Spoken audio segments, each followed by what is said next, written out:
Boom. Hey, folks, how's everyone doing? Hopefully, everyone's having a good day. Ah, it's today was maddening, and I think that the Commonwealth has probably misplayed today. But I mean, we'll have to see what the eventual result is, because ultimately, it'll come down to how the jury feels about this one. Jury's going to be the ultimate arbiter. And I mean, maybe it's working for them. Maybe the jury is sitting there. There's people on Twitter who are like, she needs to be more, cruel, more whatever. And it's like, okay, but it could be backfiring. So, I mean, I just, I don't know. I don't know how this is going to work out, but I certainly had some thoughts. And quite frankly, I was not impressed with this. Most of the prosecutors I know would never run a case like this because they want to run it with more integrity, I guess. What is it? Are there 18 jury members? I think it's a jury. I think that those are alternates. That when they say, the 18 jurors, that they're referring to alternates, in case somebody needs to bow out, in case they, in case any of that sort of stuff. Oh, yes. Coffin Daffer is awful. Coffin Daffer is awful. So let's do a recap today and just sort of have a discussion of what all is going on here, because I got some thoughts. Now, I set up our first goal for martini, and I will admit I have already made the martini. So if we don't hit the goal, it's going to be a sad post-stream martini. All right, let's jump to the beginning, and some of the witnesses I'm not going to have a whole lot to say about, and some of the witnesses I'm going to have more to say about. So, all right, here we go. I just need to pull this up now. There we go, and here we go. Yep. Okay, here we are. So, first witness is this guy. 5. I'm going to draw your attention back to January of 2023. Do you recall going out or responding to an incident that occurred in Duxbury? Yes. And that. Okay, so have any of you played the Hitman games?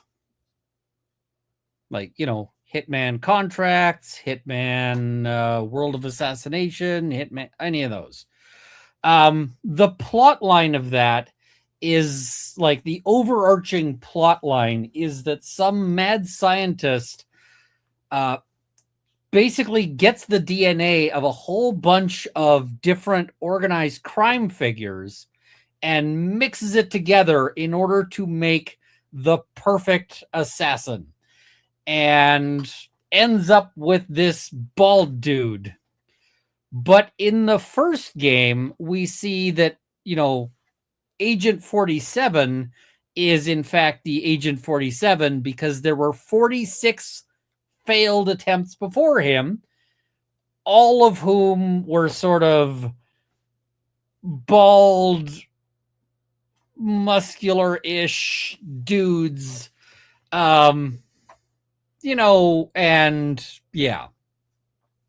So anyway, in the game, Hitman, 47 wipes out all of the other dudes, but it looks like in real life, all of the attempted clones just went to Massachusetts and became cops, because they all look like the same bald, not quite finished clone of somebody else. And So here we go. Once again, we've got this guy looking like a half-baked clone of, yeah. So, all right. Now, you might be wondering, why do they bring this guy in? Well, they mostly bring this guy in to talk about continuity, which nobody was arguing. So, preservation notice. And what is a preservation notice? The preservation notice is to preserve defendant's urine and blood. And you provide that to staff at the hospital to ensure that the blood is saved unless and until a warrant is obtained for that material? Correct. Why are they calling this guy to testify about a preservation notice that is not in dispute? Like, nobody is arguing that that's not her blood or not her whatever, and yet they're calling a witness here. See, with another prosecutor, I would be sort of suggesting that this implies a incompetent prosecutor. Because when you've got a prosecutor who kind of sucks at their job and doesn't really know what they're doing, like little, the baby crowns and so forth, like the baby prosecutors, they often will, they'll call every witness, even though they're not, even though they're not really necessary. So, that's because they don't want to end up losing out on things, but they'll be like, all right. And so you end up with, things where they have some witness that they're calling, and it's just somebody who moves a bag of evidence from one room to the other. And it's like, and I stand up and I'm just like, Your Honor, continuity is admitted. And then they're like, well, I'm still going to call my witness. And the judge is like, are you, like, do you really have to? That's what a lot of this feels like. But he isn't just here for that. So. And in addition to serving the preservation order, did you collect some items that were removed from medical staff that were on Lindsay Clancy, the defendant? Yes. What did you collect, or what did they provide you? It was her clothing and wedding ring and wedding band.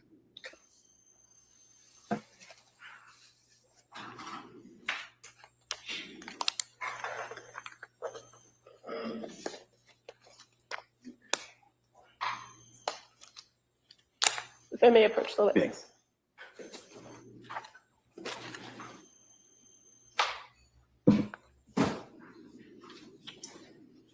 All right, we're going to skip past that particular bit here and go a little further here.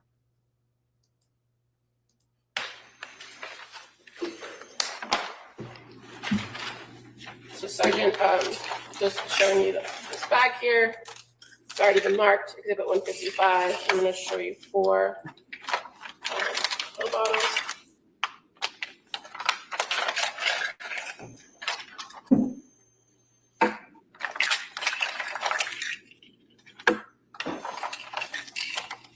And you can take a look at them so they look familiar to you. Yes. So the first one I'm looking at is labeled trazodone. And as far as how you inventory these, what do you do when you inventory them? Just count them. Okay, so do you also review the information on the label as to what should be in the bottle or what the original prescription was? Yes. So as far as the trazodone, it says filled on January 12th, 2023 with 30 in it. And so you counted to determine how many were left, right? Correct. And so fair to say there were 20 remaining in this bottle when you inventoried it. Correct. The diazepam, 5 milligrams, date filled January 9th of 2023 with 14 as the quantity. You counted what was in this bottle. Correct. And there's 2.5 left in there, correct? Correct. And so this guy's job was partially to count things. And I mean, I'm sure that this was heavily in dispute. The counting of the things, because okay, great. and diazepam 2 milligrams, date filled January 16th, 2023. It has 3 listed on there, right? In type? Yes. But there appears to be like a pink mark through it. Correct. Did you put that pink mark on there? No. Would that have been there when the bottle was seized? It could have been. But regardless of how many it says were the quantity, you counted how many were actually in this bottle. Correct. And fair to say there were 9.5 remaining in that bottle. Correct. And the last one, amitriptyline, 10 milligrams. It says date filled January 16th, 2023, quantity 30. And you counted how many were left in this bottle as well. Correct. And there were 22 in this bottle. Correct. And you documented that. And like, who the fuck is disputing the counting? Like, why is this an issue at trial? Is like, you know, why do they need to call budget Count Von Count? They don't. But, you know, As this was 1, 2, 3, amitriptyline, is basically what he's here for right now. put into evidence in the state police. Yes.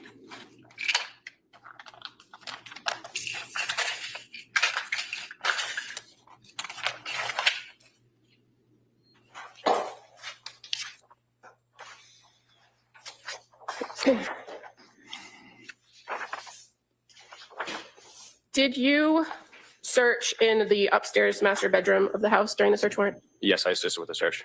Did you locate anything that you documented or collected to take back to the state police Yes. in the master bedroom? Yes. What did you locate? I believe it was a baby monitor and a Google Nest camera. Okay. Did you observe the room, the master bedroom? Yes. And did you search in a nightstand that was next to the bed? I don't recall searching on a nightstand next to the bed. Were there other investigators that were also in the room searching other areas of the bedroom? Yes. And as far as any additional work you did on this particular investigation, again, fair to say the detective unit works as a team and divides up work and for follow-up. Correct. And you participated in some follow-up investigation by speaking to some witnesses, correct? Correct. And at some point, you were also asked to go to the Brigham and Women's Hospital where the defendant was following the sheriff's department, keeping watch of her. Correct. Do you recall what day you went there? I don't recall the exact date. Okay. When you went to the Brigham and Women's Hospital, was she in her own room or was she in like an open area? She was in her own room. When you were there on watch, did you go into the room or were you outside the room? Outside the room. And as far as your memory of whether anyone else besides medical staff went in there, at any point when you were there at the Brigham Hospital, did you observe another individual come in to visit with her or meet with her? Yes. And were you advised that that person was coming in? Yes. And were you advised that that person was allowed in with a court order? Yes. When the person went in, did you know if it was an attorney, a doctor, or somebody else? It was not an attorney, it wasn't a doctor. It was, I believe, a psychiatrist. And when that person went into the room, did you go in the room as well? No. And where did you stay? Outside the room. And when this man went into the room, did he leave the door open or close the door? I believe it was closed. And when he came out, did he speak with you? I don't recall. Okay. But as far as you knew at that time period, that person was permitted to be in there and could close the door. Correct. And you don't know what was said or what was done in that room? No. No. Thank you. Mr. Reddington. So your position was as a sergeant for the state police on these dates that you tested? So basically it's somebody went into the room and we don't know what happened in there. Is her leading the sign that she didn't prep the witnesses properly or just bad lawyering or both? I mean, it's not either of those things. It's she knows she can get away with it. Like, because Reddington is letting her get away with it. And so she's leading the witnesses because she can. And, you know, she doesn't need to worry about whether the witness is going to say something that she doesn't want them to say because she's told them what, like, she's just answered the question herself. So. Certified too? No, sir. At the time, I was a trooper. Trooper. Oh, and we hit the goal. So cheers. Yes, Are sir. you assigned to the district attorney's office? Yes, sir. It'll be the Plymouth County DA's office, meaning these prosecutors here, right? Correct, sir. Actually, you have an office in their office, right? Correct, sir. You don't have to call me sir. So on the first time you got involved with this case was on the evening of, was it the 24th or 23rd? Tuesday. I think it was the 24th. Okay. And do you recall what time it was that you went there? To South Shore Hospital. Yes, I'm sorry. Approximately 7:30 p.m. Now, at that point, you had known, obviously, that this was a major investigation involving the death of 2 children and 1 serious injury to another child. Is that correct? Correct. The media was absolutely insane all over the location of the house and the hospitals and everywhere. Isn't that right? I recall media at the house. I'm not sure about the hospital stuff. Okay. It was a fairly horrific and largely attended to, if you will, event. Is that correct? Yes. And Lindsay was, when you went to the South Shore Hospital, that's where you saw her before she was transferred to the Brigham and Women's, right? Yes. When you went in to see her at the South Shore Hospital, she was in the emergency room, right? Yes. Would you agree with me that she was pretty well, she had the intubation tube in her mouth, she had tape on her face, she had her arms all taped up and wires and tubes and everything else, right? Yes. And it was a very confusing and, quite frankly, shocking sight to walk into that room and see her there in that condition, right? Yes. And you, about your duty, collected clothing and her wedding band, correct? Yes. And you went through all that with the items you seized, and you introduced those into evidence and noted what the government said appears to be stains, but it was blood on her clothing. Is that right? I would say. Appeared to be, Yeah. in your experience. Yes. Any shoes? Did she have any shoes, sneakers, slippers, anything like that? I don't recall shoes. I think 2 black socks. I don't recall shoes. Right. If there were shoes on her first when brought to the hospital, the odds are that when they saved the clothing, they would have saved the shoes as well, right? Yes. So you took the clothing, and then you went. Now, the shoes thing is kind of interesting because the prosecution is suggesting that she jumped out the window to land feet first. Who's jumping out a window to land feet first without any shoes? I don't know if that's where he's going, but that's what I thought when I saw that. Recall the exact date. I was. Right, so whatever date you went to the Brigham, you went there for what purpose? She was transferred to that facility, and it was to maintain custody of her at that point. So you were going to maintain custody of her? So the sheriffs, I believed, Right. had custody of her, and then our unit was tasked to facilitate providing coverage over the next couple of days. Right, and she was actually in the bed with all, again, tubes and all sorts of things coming out of her body when you saw her, right? Yeah, she was in the hospital bed. And she was in like an emergency room. It was a little small room with a lot of machines in it that took up a lot of space, right?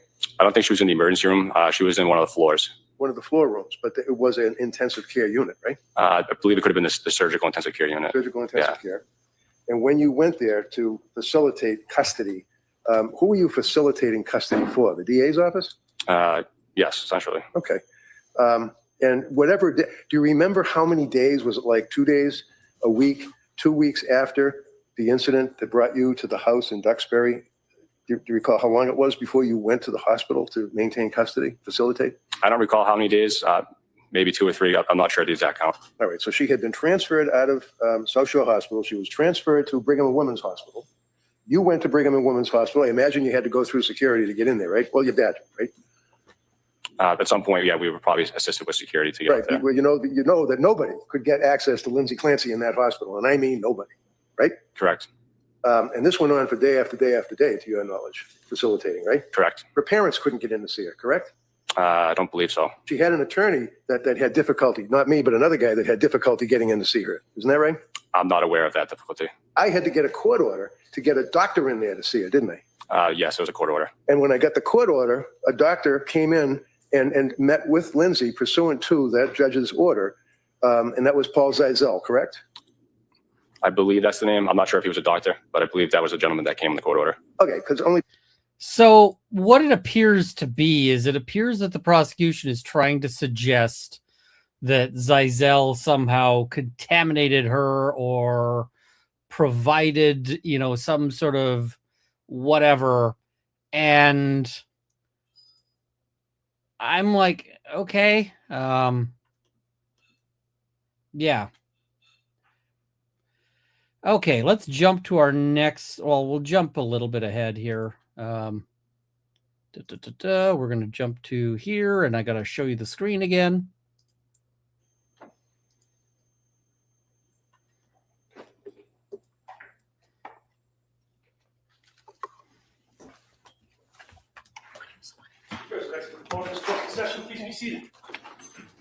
All right. So, counsel, what we're going to do is we'll have it just so the record's clear. The jury's out of the room at this point. We will just conduct a short voir dire on the issue that we talked about over at sidebar. I'll allow Mr. Reddington to ask questions at this point, and then I'll allow Commonwealth to also ask questions. Go ahead, counsel. Okay, thank you. So you're in the hospital at Brigham and Women's, correct? Yes. And when you're there, with the purpose of obviously with other law officers to enforce the fact that she's in custody, Dr. Zeisel, or a doctor, came in pursuant to a court order, right? Yes. All right. And obviously had been cleared through security and went into the room where Lindsay was laying on the bed, right?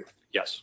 You don't know, you don't recall if he closed the door or if he kept the door open or if it was half open. You just don't remember, right? Yes. Okay. Would you agree with me that in the course of preparing this case for trial, that you have worked and collaborated with the prosecutors, the two district attorneys, correct? Yes. And you guys would talk about theories of the case and evidence that they want you to run down perhaps as an investigator or try to obtain, or interviews and things of that nature, right? Yes. And one of the theories that they had indicated to you is that Patrick Clancy had indicated to the investigators and to the grand jury, I believe, that Lindsay called him from the hospital, right? I recall that. And that Lindsay used that doctor's cell phone to call him from the hospital, right? Yes. And they basically had a theory that they wanted to run with, that Zeisel told her, Lindsay, to say that she heard voices, right? I don't know if it's a theory or not. I just recall that conversation at some point. Okay, so when was the conversation? I don't recall exactly when. Do you remember where the conversation was? No. You know, okay. I'm assuming at the office. I just don't recall specifically when. And who was it you were talking to? Probably could have been one of the troopers in the office working the case. One of the troopers, is it McGilligan? Probably the case officer, so I imagine it probably would have been with him, sir. Probably could have been One him. more day, and then How I'm about done. any of the prosecutors? You talked to the DAs about that? I don't recall specifically speaking to a prosecutor about this. Well, how about not necessarily specifically, but do you have any memory of talking to the prosecutor about, quote, this, end quote? No. So what is it that your memory is that the trooper, whoever it may have been, or the investigator for the state police may have been, what did that person tell you? So this is a voir dire based on the prosecution's contention that there was somebody telling her to claim she heard voices. So yeah. That at some point. Hey, Patricia, can you make a less good faith argument? Because this is a pretty awful take. This is pretty bad faith right there. Oh, well, everybody who supports her would totally be racist. No, fuck off. When Lindsay was in the hospital with the doctor and the court order, that she made a phone call to Patrick and they discussed circumstances of the case. And then he was interviewed later on and communicated this phone call to, I believe, Trooper McElligott. And what did McElligott tell you about the conversation? What the theory or the understanding was that during the conversation, Lindsay communicated to Patrick that she had heard voices in her head. And there was also the conversation regarding the psychologist is basically the one that planted that idea in her head, right? The conversation between Trooper McElligott and I? Yeah. I don't recall that specifically. I just recall the facts that communicated to me that there was a phone call between Lindsay and Patrick. Okay, you already said that. I know, and I apologize. I don't mean to cut you off, but let's cut to the chase. Yeah. What I'm asking you are voices. You know what that means when someone hears voices, right? Yes. You may not hear voices. I may not hear voices, but some people might hear voices, right? Yeah. That was discussed with McElligott, wasn't it? Yes. And what is... I mean, everybody in the courtroom should be hearing voices, but it's normal to hear voices when there are people talking. It's a different, it's a different take when you've got, not people talking. Is it that he discussed with you about Lindsay hearing voices? That's what she had told Patrick on the phone call, that she heard voices. And when she told Patrick that she heard that on the phone call, the prosecution determined that it was Zell, or whoever that doctor was, you don't recall, that told her to say that for some type of a defense, right? I don't know what the prosecution determined. All I can say, that's what I recall the conversation between Lindsay and Patrick. Okay. About when The you say- voices. The voices. Yeah, And the conversation also included the fact that it was the psychologist that planted that idea in her mind. That's the theory, isn't it? that would be the theory, but I don't recall having. Wait. Your answer is that would be the theory, right? Correct. Okay. Agreeing with you that that's Okay. what was discussed. All right. And this would be you and is it McElligan? McKelligan. McElligan. Yes, sir. And you're unable to assist us, though, with any of the detail. You do recall that there was a conversation about that. Correct. And in the conversation, it was about the conversation that Lindsay had with her husband indicating about voices, right? Correct. Using the psychologist's cell phone, right? Correct. And there was an indication that the psychologist told her to basically say that. You just told us, yes? Yes. Okay. Yeah. That's all I have. Attorney Buckingham. Sergeant Weller, at the time that you were at the Brigham Hospital and at the time the doctor came in, you didn't know anything about a theory of the case, correct? No. And you didn't know or overhear anything in outside that room about conversations between the doctor and the defendant, did you? Correct. I mean, she's still leading the fuck out of this witness, but she's probably going to be given more leeway for it with the fact that it's a voir dire right now. So the jury's not in the room. I also, if I was the judge, I would probably have sent her a message just saying, your decision to intentionally wear a bow is prejudicial and it is not permitted in my courtroom. Stop it.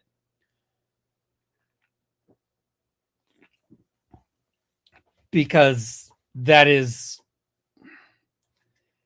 like, can you imagine you show up in a t-shirt that says, you know, support the victims or something? Like, fuck off.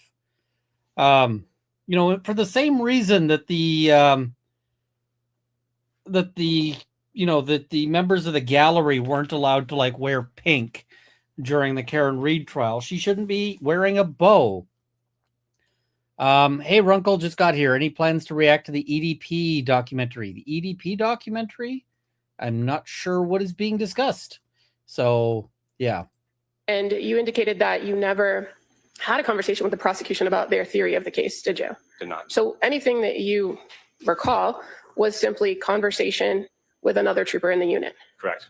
And as you sit here in your testimony today and testify about your memory of that particular night, is anything about that conversation with Sergeant McElligan guiding your testimony? No. You changed, or has your memory changed as to that incident after you had this conversation with Trooper McElligan, No. Sergeant McElligan? And in fact, you don't know anything about whether there's any evidence about Dr. Zeisel giving or prompting the defendant to have that conversation with her husband, do you? No. All you know factually is what came out of the investigation from what Patrick said the call was and who he said the call was from and how the call occurred, correct? Correct. Thank you. So, may I just- Yeah, please.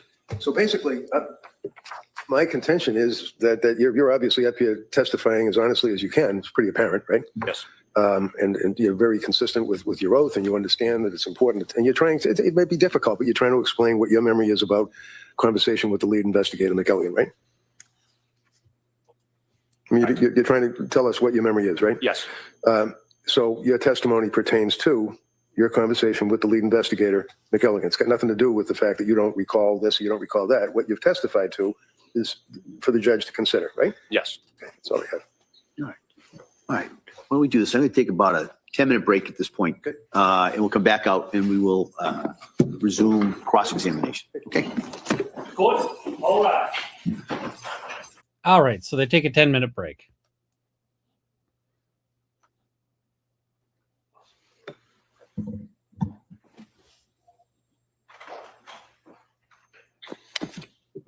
Court, all right. Jurors enter.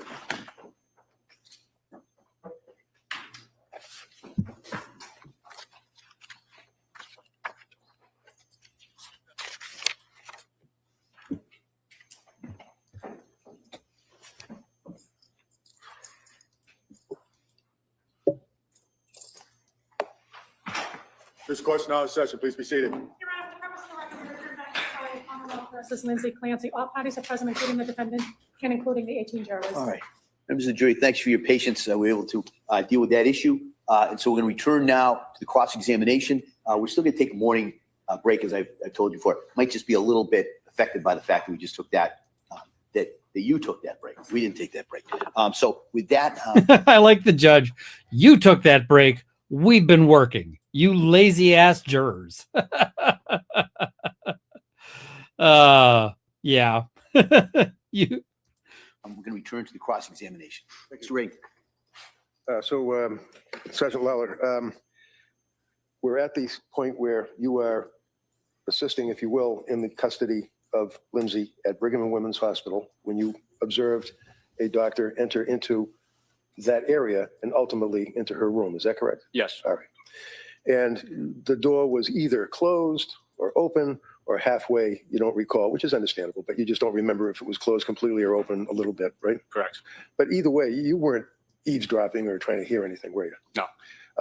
And then when the doctor finished talking with Lindsay, at some point, you as investigators were aware that the doctor had allowed her to call her husband and use his cell phone to speak to her husband, correct? I later learned that, yes. And you later learned and knew from the investigation that it was fairly recently to that point that the tubes had been removed from her mouth and she was able to at least talk to a degree. And then she talked on the phone, correct? Correct. And after that, fair to say that you did not, when I say you, I mean collectively, all the police officers investigating for the DA's office, you did not see any reports or anything that would indicate what, if anything, was said between Dr. Zeisel and Lindsay in that room, right? Correct. And who is Sergeant, is it McElligan? Sergeant McElligan, yes, sir. And Sergeant McElligan, Joshua, Yes. he's the lead investigator in this case, is that correct? Correct. And at the time, he was a sergeant and you were a trooper, right? At the time, we were both troopers. Oh, both troopers. Okay, so you both got promoted. And he, as the lead investigator, told you in a conversation, or perhaps more than one, that the government theory is that Dr. Zeisel told Lindsay to say to her husband that she heard voices, right? If you could rephrase that. Okay. Did you talk to McElligan about the theory that Dr. Zeisel is the reason that she told her husband that she heard voices? Yes. And do you remember where or when that conversation occurred, or how many times that you guys discussed that? I believe it would have been at the office. I don't recall exactly when. Okay. And there's no investigator basis for that. That's McElligan's speculation. Is that correct? Correct. When you went there and you observed Lindsay after the doctor left, she's still obviously in the bed because she's paralyzed, right? Correct. You're still in the bed. Was she restrained by either soft restraints or handcuffs or whatever? Do you remember whether her hands or her wrists restrained to the bedpost? I don't recall specifically restraints. Okay. And you mentioned that the state police were there. That would be people that were obviously working with you, right? Correct. And do you remember how many state police were there that you were coordinating or assisting? Per shift, there was 2 of us. 2? Yes, sir. Okay. And also there were sheriffs from the Plymouth County Sheriff's Department that were there, right? I like he does very well at establishing a very conversational cross, and he's doing a great job of it. I really like that one. So we relieved the sheriffs. Okay. And how many sheriffs did you relieve? I don't recall exactly, probably 2 though. Okay. And how about Duxbury Police? You recall the Duxbury Police being there? I do not recall Duxbury Police there. How about the security cops for the hospital? Do you recall them being there, either in the room or outside the room? I don't recall them being outside the room. Do you recall coordinating with the security boss, the head guy for the hospital security? I recall having some assistance at some point from security to get up there. Okay. And do you remember how many days it was that you were assisting in the custody situation of Lindsay before she was allowed to have family and me and different people visit with her? I don't recall exactly how many days. About a week maybe, or less, or longer? Less than a week? Less than a week? I think, yeah. I don't remember exactly though. And even though she was allowed to have visitors, still the police presence was there. Is that correct? After I left, I'm not sure after I left what the visitation was like. So when you say after you left, you mean when you left the hospital? You mean after you were finished with your tasked duty of dealing with her security and being under arrest? Correct. After my assigned shifts. So after you were involved, obviously you don't know what happened after that. Correct. Okay. That's all I have. Thank you, sir. Thanks, sir. Redirect, Ms. Buckingham? Sorry, she does not do a redirect. She does a recross, because that's always how she rolls. Sergeant Weller, in your experience working in the detectives unit as a trooper, Is it fair to say you oftentimes will have conversations as investigations are unfolding with other investigators that you're working on a case with about the case, potential evidence, theories of the case? Yes, And it's also fair to say that theories change over time based on your investigation, what evidence you find. correct. Is there anything about a conversation that you had with Trooper McGilligan about this theory that affects your testimony as you stand here today? No. And you didn't hear anything that occurred in that room that day that you were there when Dr. Zizal was there, did you? I did not hear anything. Nothing further.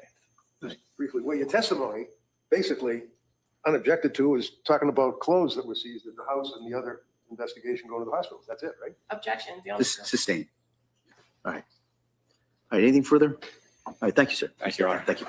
All right, so that was budget 47.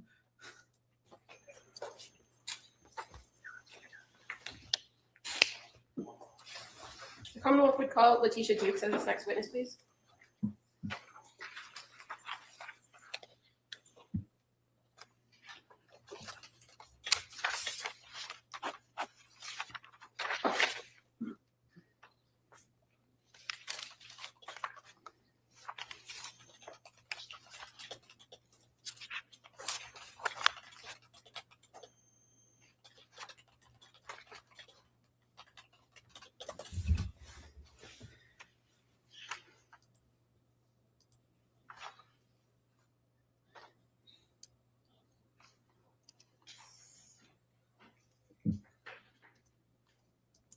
Who that dude?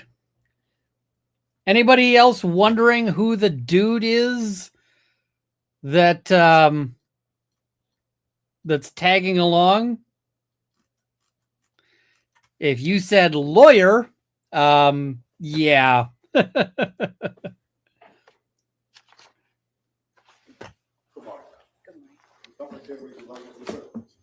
Do you solemnly swear that the testimony you give and the jury shall be the truth, the whole truth.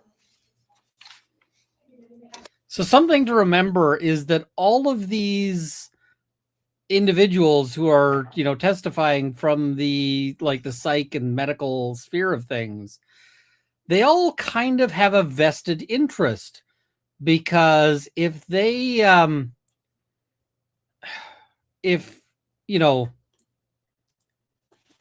if she's convicted, then they are much more likely to win their lawsuit. And so it is worth noting that there's all these people coming in testifying, and they absolutely have a possibility of, of benefit based on one verdict versus the other. Good morning. All right. I'm going to ask you to keep your voice up and speak into that microphone, okay? Sure. All right, thank you. Yes, counsel. Thank you. Could you please tell the jury your first and last name? My name is Letitia Dukes. And how do you spell your first name? Latiesha. How do you spell Dukes? Dukes. What do you do for work? So I'm a licensed mental health counselor. I worked as a perinatal clinician at South Shore Hospital. And what kind of education did you receive in order to do that? So I have a bachelor's in psychology, a master's in mental health counseling, and a master's of education in mental health counseling.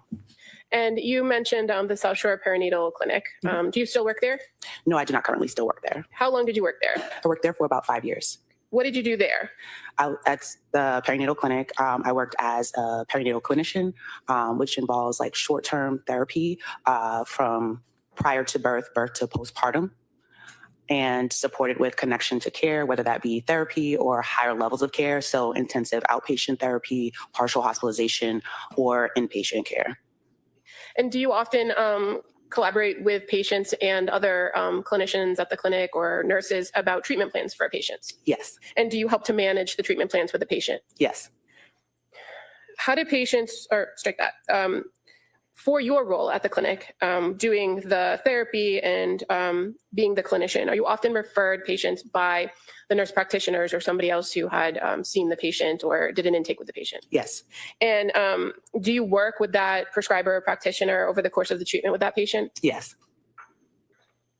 And as far as your role and what you do with patients, is it fair to say that a large amount of your ability to work with the patient is based on your relationship and rapport that you develop with the patient? Yes. And do you rely heavily on things that they report to you when you're assessing them diagnostically and trying to help them come up with a treatment plan and offering therapy? Yes. And one of the things that might be important in that is to assess a patient's presentation each and every time you meet with them, right? Yes. So do you do that in each appointment or each interaction with a patient, assess them for various things? Yes. And what kinds of assessments do you perform? So I typically perform a psychosocial assessment, which is getting their behavioral health history, as well as their current presentation and reason for coming in for therapy. So whether that be a specific diagnosis or current concern, or recent like crisis or trauma, and also a risk assessment that assesses how they're doing in that moment. Okay. And as far as the therapy component of your interactions, is that largely based on the patient? Yes. And what kinds of therapy can you offer in that short-term therapy? In that short-term therapy, we offer cognitive behavioral therapy, dialectical behavioral therapy. I also offer something called EMDR, eye movement desensitization and reprocessing therapy for patients that have gone through trauma, as well as it could be even short-term support, like a couple of weeks until they're transferred to the appropriate level of care. And in your sessions with patients, is there a minimum or a maximum time limit? Typically, our program would go from birth to postpartum up to 2 years. If it did go a little bit over 2 years because of lack of connection to care, then it would go a little beyond that. But typically, it's 2 years. Okay, and that's the duration of your treatment or your interaction with patients. But what about in each appointment that you have? Is there a minimum or maximum time set by the clinic of when you see a patient in a particular visit? Yes. So do you mean as far as like weekly or like hour, half an hour? Well, I guess the question is, if a patient's coming into you because they were referred and you're meeting with them on a regular basis, how long are the appointments in duration? An hour, half an hour? So appointments could be anywhere from a half an hour to an hour based on the patient need at that time. And when you're interacting with a patient and you're making all those assessments, This is a good question, and I'm going to bring it up sort of out of order. Why do you think Reddington keeps failing to object to the constant leading strategy?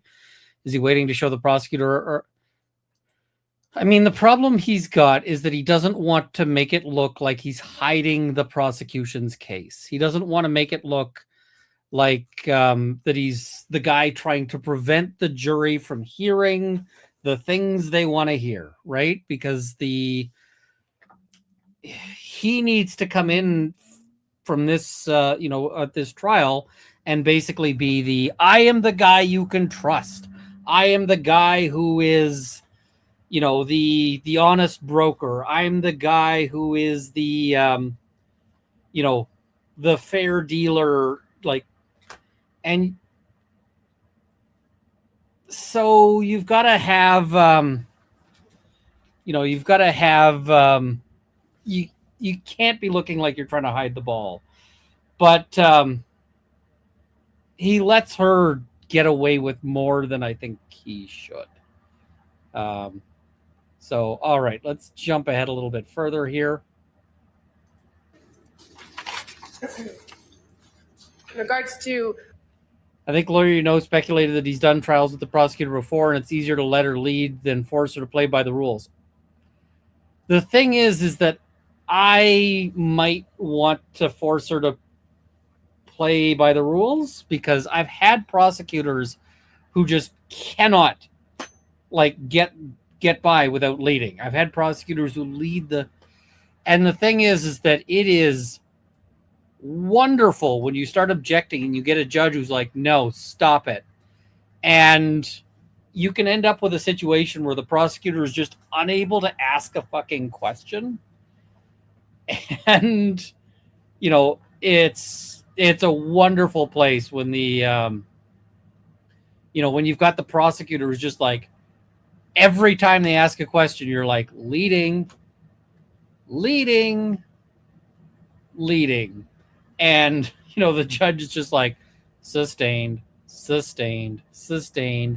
The problem is that in this trial, it's a jury trial. They don't want the jury to think, so yeah, you get to this. I'm trying, Your Honor. We all loved that moment, right? So yeah. And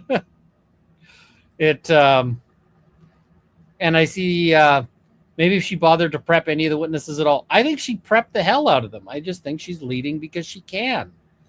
And yeah, I think she's getting away with way too much.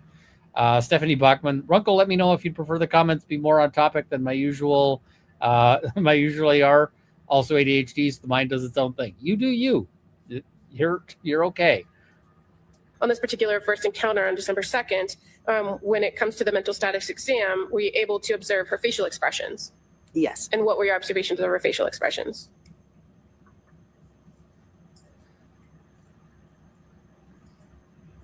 She was cheerful when discussing her anxieties.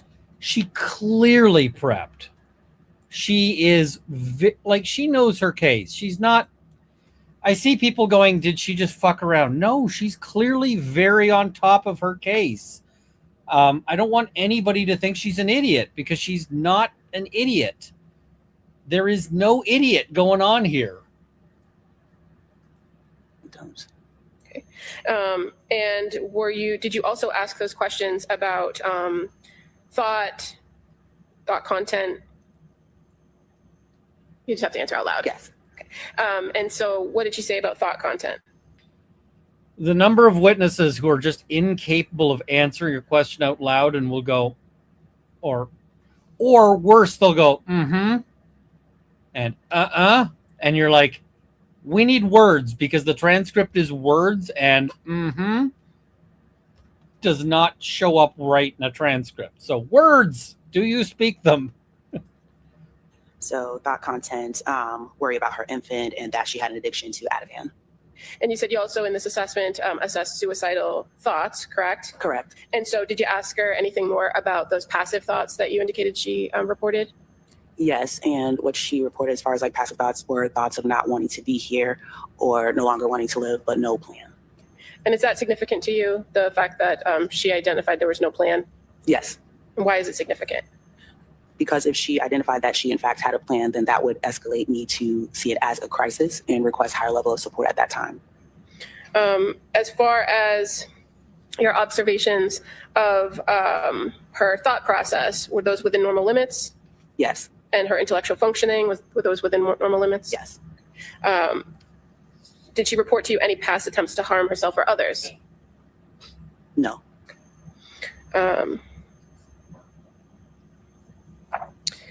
Did you go through with her her behavioral health history? Yes. And other than what you indicated as the anxiety and sleep, did she identify any concerns around substance abuse issues? So she did identify concerns about, not in her history, but in that visit, about misuse of Ativan. And if somebody expresses concern about that substance use, do you have a tool available to you to assess whether they have substance use issues? Yes, so there is an assessment within the initial intake appointment that has a specific section to further assess substance use disorder. Okay. And did you identify whether she presented with any substance use disorder issues? I did assess that she did not present. All right, we're going to jump ahead a little bit more here to, I think this is the right place. No. Okay. So in this instance, she told you she was going to follow up with the referral, that she was waiting for a call back, that she had improved sleep, but that her mood kind of had remained the same, low mood, numbness, right? Yes. Okay. Anything about your interaction with her that day that was different from the prior interactions? That day, she seemed to be more engaged. She was able to smile. She was able to laugh. And she was enjoying time with family. And so did you look at that as something positive? Yes. Was there anything about your interaction with her on this day, on December 19th, that made you think that you needed to invoke a higher level of care? No. So she's able to smile. She's able to laugh. This is kind of interesting because it's like, oh, look, she's on the uptake. Well, I mean, I have very little training on this, but I'm just going to note, if you've got somebody who's like really depressed and suddenly they get really cheerful, it's time to have a talk with that person, because depression to sudden real cheerfulness is a real bad sign. Like, Like, that is at the point where somebody might be about to do something, and especially if they're like, hey, I want to start giving you my stuff, it's like, oh shit. But so she's saying, hey, we're what is it, we're all cheerful now.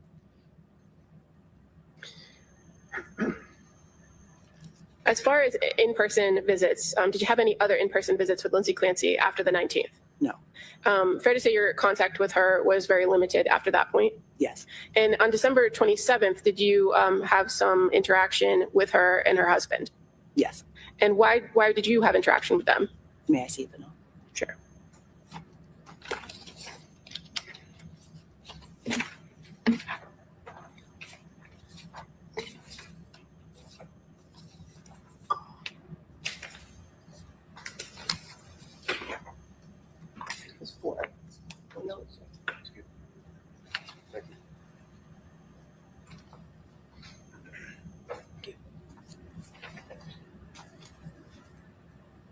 Can you repeat the question?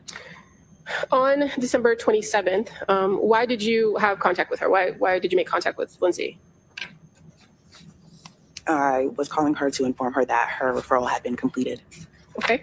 And so you had a call with her at 10:23, 10:17, going back 9:44. Do you see that in the records that you have, the 4 notes that you have in front of you? They kind of go in reverse order. Yes.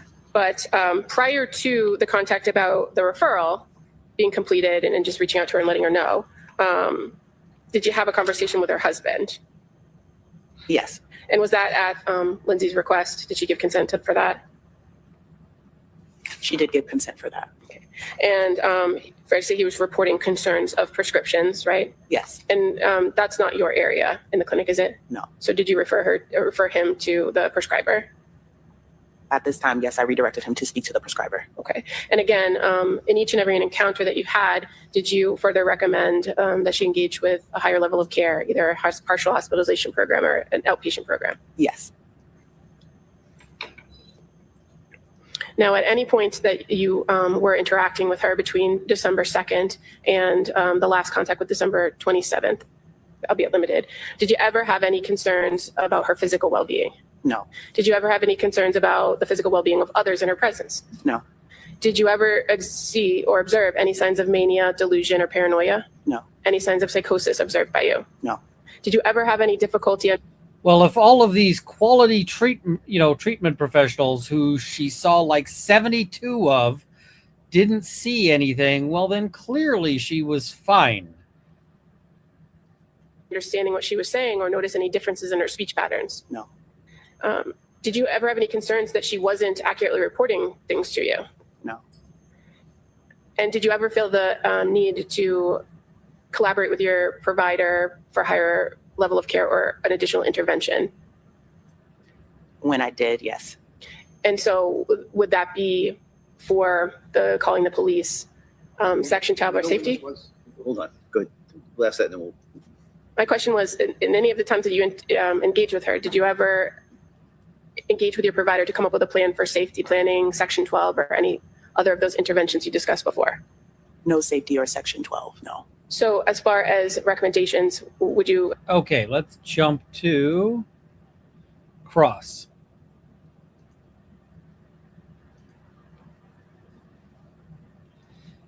One of my viewers sent me something really interesting via a DM, and I can't confirm the accuracy of it. I just thought it was a really interesting detail. But they said the PHQ-9 and GAD-7 diagnostics are commonly used because they're free and the better diagnostic tools cost money. And I mean, if so, that is really, really fucking dark. So I don't know. Maybe somebody in the chat can confirm or not.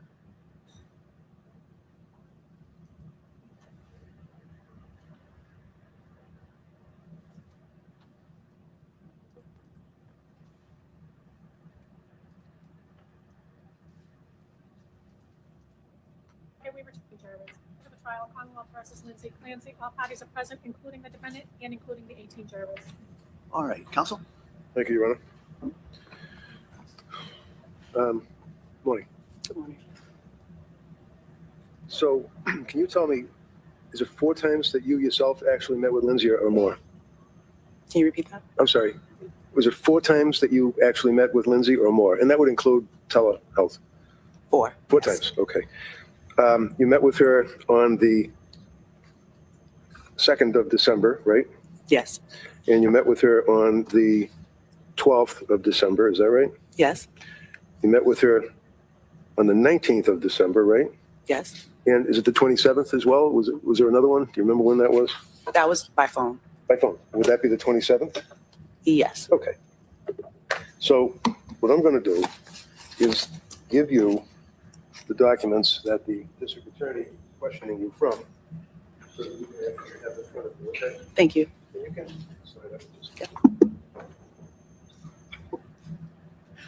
I love that. It's like, oh, you don't have your notes? I have your notes. Here you go. Here you go. I'm just going to be super helpful. And if I get confused or something, just let me know that you're on a different page than me. Couple of background questions. When you met with Lindsay, for example, on the 2nd of December, you were at least able to look at the records of Nurse Paul as well as Nurse Gelada, right? No. Oh. And you guys work in the same place though, right? Yes. Okay. So See, some of these, you know, the thing about like never ask a question that you don't already know the answer to. I'm pretty sure he already knew the answer to that one and was just asking her like, hey, you know, you obviously did this, right? It's like, no, I didn't. Oh, well, because now the jury's like, why wouldn't she do that? Isn't that a thing you would want to do? So when a woman is in postpartum and comes to social health for help, when you're trying to help them, you can't see the medical records from what the other people like Nurse Paul and Nurse Gelada have written down? You can see records. Yes. You can? Yes. Okay, so you did look at the records. I did not look at the records. Okay. On the 2nd of December, you can look along with it if you wish, looking under what would be referred to as behavioral health intake. Your pages are numbered, mine are not, so if you can find that one page, behavioral health intake on December 2nd. And the jurors will have this as an exhibit, but just going through the pages. You have it? 1 second.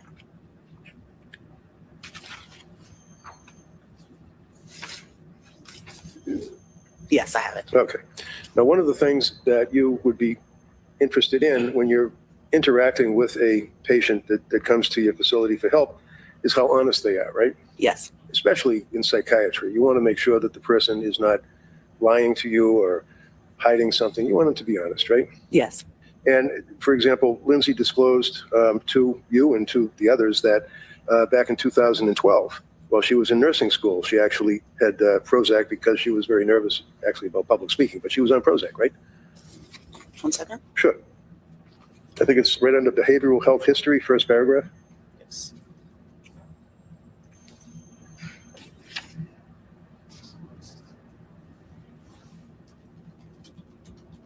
Yes. Okay. And she also told you that she had been prescribed Ativan, for example, by psychiatrist Jennifer Tufts, right? Just reviewing. Second paragraph.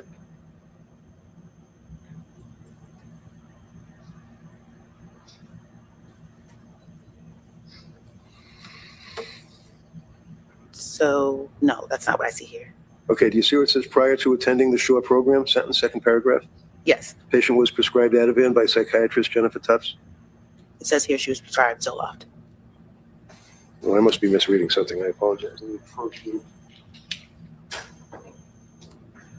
who's going to win this dispute? This is what I get here. History of current functioning, right? History of current, okay. And then behavioral health history, paragraph 1, right? References to Prozac, right? Okay. But it doesn't say. It Second said Dr. Tufts. No, I was saying the second paragraph, prior to attending SHORE program, she disclosed to you that she was prescribed Ativan, right? So which one are you? Second paragraph, right here. Okay. Yeah. Prior to attending short program, patient was prescribed Ativan, right? Yes. Okay, and that was by Dr. Tufts, right? Yes.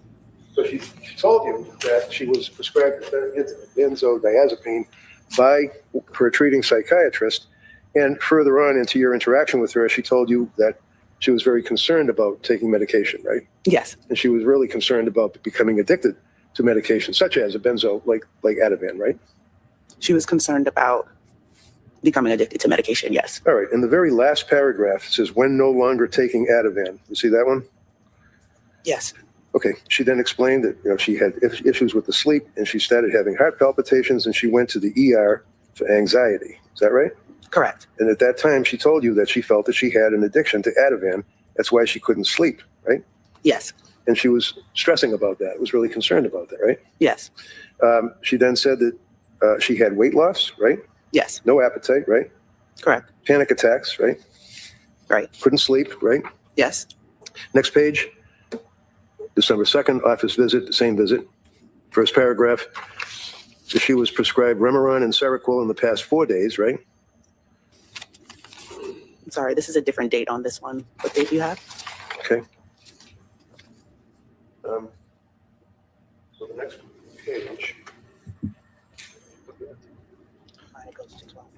Okay, all right, let's look at this one then. Would you agree that this is a record from Social Health? It talks about continuing your appointment December 2nd. Yes. Okay. If you can find I think that. they were just out of order here. Okay, Okay. that's fine, that's no problem. That's not your fault. Are you with me on that she was prescribed Remeron and Seroquel? Yes. Okay. And that was within the past 4 days. Is that right?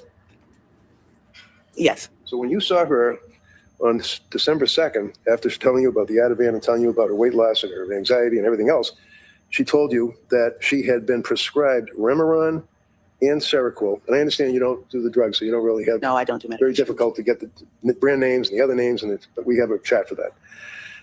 So she started Remeron and Seroquel, and then she told you that since starting the medication, she's had thoughts that she no longer wants to be here, meaning, I guess, what, on the earth? No longer Wanna wanting kill to be herself? here could mean anything. But in that instance, when assessing for suicidal ideation, no longer want to be here qualifies as passive suicidal ideation. Okay. And then she indicates further that this week, she was seeing you, feels like she's going to die. That's what the DA read to you, right? Yes. But then it goes on and says, but she doesn't care if she dies, basically. She feels like she's going to die, but she doesn't care. She said that, right? Yes. She then talked about. Doesn't sound like she's doing so great. What was going on? Everything was going great. Now, not so much. What's happening? About how the Remeron and Seroquel were not helping her sleep. Yesterday, she took Ativan, she told you, right? Yes. Due to intrusive SI, suicidal ideation thoughts, right? Yes. Did she indicate what the intrusive suicidal ideation thoughts were yesterday, which would be December 1st? Did she tell you what that meant? Did you ask her what she meant by that? I did ask her what she meant, and that would mean that she had the thoughts that she told me about no longer wanting to be here. Okay. And you then told her that she could go to the ER and that you then sent her local crisis contact information. Is that right? Yes. And then talks about onset. Says 3 months after the baby was born, she had unmanageable anxiety, correct? Correct. And what did she tell you the anxiety was about? 1 second. Yep. It's under onset.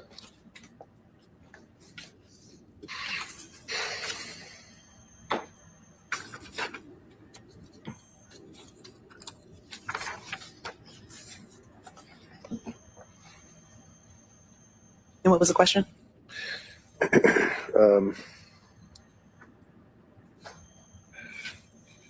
Under onset, she indicated 3 months after the baby was born, she had unmanageable anxiety. This is what Yes. the district attorney asked you. And then it continued on with a sentence. What was her anxiety about? About her children, especially the baby. And what does that mean? That she was having unmanageable anxiety. What does unmanageable mean? So constantly worried that something was going to happen to her children or something bad was going to happen to the baby. And at that time, the children were 4, 3, and 6 months, right? Correct. Under social, The notes indicate that she reported she talks about her anxiety all the time with her mom, husband, and mother-in-law, correct? Correct. And one of the questions the DA asked you is about her support, family supports or collateral contacts, and you indicated the mother-in-law. She also had her mother and father as family support as well, right? Correct. And you knew that her mother and father had actually lived in Connecticut, but moved up or came up and stayed with her for at least a week, if not longer, during December, right? If you know. And I know it's difficult if it's not in the notes for you to remember. I'm just asking, do you remember at all that she said that her mother and father came up and stayed with her to help out? I don't remember that. Okay. She further went on and said that she's uninterested in other topics from friends. What did that mean? She just didn't want to talk to her friends about anything? She just had a lack of interest in conversation with friends. And that would be her social circle. She just didn't care, right? Right. She said that she felt numb, right? Yes. She had a lack of attention, right? Right. Confusion, right? Right. Under mood, it says, well, of course, you have disturbed sleep. She's only sleeping 2 to 4 hours a night is what she told you, right? Correct. And then it says supports. Mother and father have been staying with her for the past week. Does that refresh your memory that you did get that info, that they were staying with her for the past week? Yes. That's fine. I just saw that too, so no Yes. problem. So we went from she's happy, she's laughing, to things are pretty bad. Kind of interesting how on Cross things change so much, especially now that she's got her notes. You took her history, that she was a nurse, that she had been on leave, and she told you that she lost 10 pounds in the past month, right? Correct. Now, can you flip to the next page and make sure we're both on the same page? And the substance use assessment, do you have that? 1 second. Yep.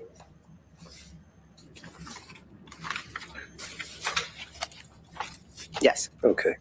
So one of the things that you're concerned about is whether or not your patient has a substance abuse problem, like drugs or alcohol or something like that, right? Correct. And you've already told us that your opinion was that Lindsay did not have any substance abuse problems other than her fear about the prescribed Ativan, right? Correct. So did you ask her about alcohol? Yes. Can you tell me what she said about alcohol? She said the last time she drank alcohol was in October of 2019.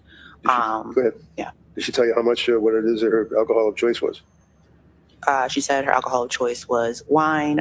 She would have 1 to 2 glasses Did she say why she would do that? to cope with anxiety. Okay. And this is back in 2019, right? Correct. That would be 3 years before you actually met with her in December of 22, right? Correct. Cannabis, the Yes. weed, the devil's lettuce. How about that?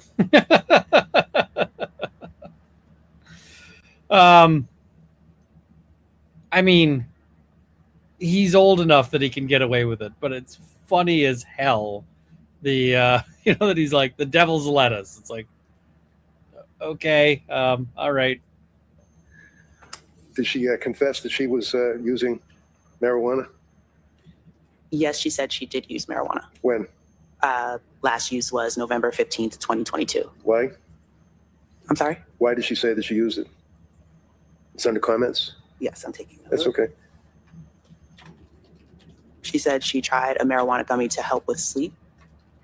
And that was on November 15th of 22, right? Yes. Go to the next page, assessment and recommendation. Now, I mean, hey, Rob, good to see you. Chat has been giving you grief about, like, Rob is over in Lawyer You Know's chat. And I'm like, he's allowed. Witness made Reddington do work, forced him to work through the notes to get her to points. Didn't get her to break composure until the very end of his recross. I mean, but he absolutely got to dunk on her. So, yeah. If you have that, make sure we have it.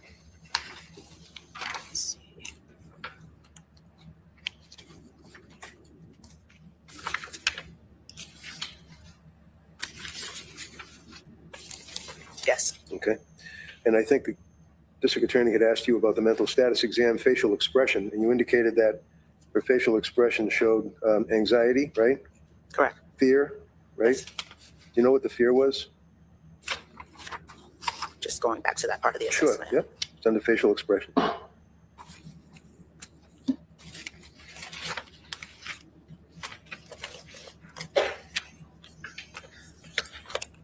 And you said facial expressions, Yes, right? please, yep. Oh, Rob, you missed out. I'm reading through exhibits before trial tomorrow and watching recaps for what I missed. I only caught Dukes today. Oh, you missed out on seeing just how fucky the prosecution is. because after Dukes, shit gets real. Yeah. Anxiety, fear, apprehension, sadness. Okay, so if I can, I apologize. If you just keep you're very soft spoken. Yes, I'll walk. Voice up so the jurors can hear you. Yeah. Thank you. And you said that her facial expression exported to you anxiety, right? Correct. Fear of something, right? Yes. Apprehension, right? Yes. Sadness, Yes. depression. Yes. And she expressed that she was having anxiety and numbness, right? Yes. And she was crying when she was telling you this, right? Yes. And again, indicated that her thoughts were worried about her baby, the new baby she had, the infant, as well as if she's being addicted to Ativan, is what she told you, right? Yes. And again, thoughts of wanting to die, but there was no plan. Correct. Next page, risk assessment. There's a whole lot of stuff on these pages. I'm just trying to cut to the chase here. So you see where it says risk assessment? I am trying to find Okay. it. 1 second. Yep.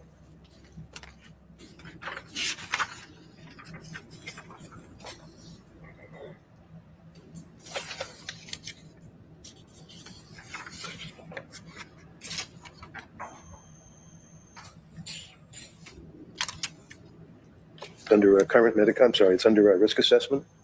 I'm taking a look. Okay. I see protective factors, but I don't see risk assessment. Okay, let me ask you, under risk assessment on December 2nd, when we asked you about that, at that point, did she again admitted to suicidal ideation, right? Yes. It was passive. Yes. She says plan to go to ER and she feels unsafe or has a plan, right? Yes. And then farther down, you have current medications, and she was on quetiapine or Seroquel, right? Yes. Fluoxetine or Prozac, right? Correct. Lorazepam or Ativan, right? Yes. Mirtazapine or Remeron, right? Yes. They were all, that was all active prescriptions that she had on December 2nd, right? Yes. Told you that she is seeking counseling for postpartum anxiety, right? Yes. Do you have on December 2nd, continuing on with your evaluation, where it says clinical notes? Do you have the clinical notes? 1 second.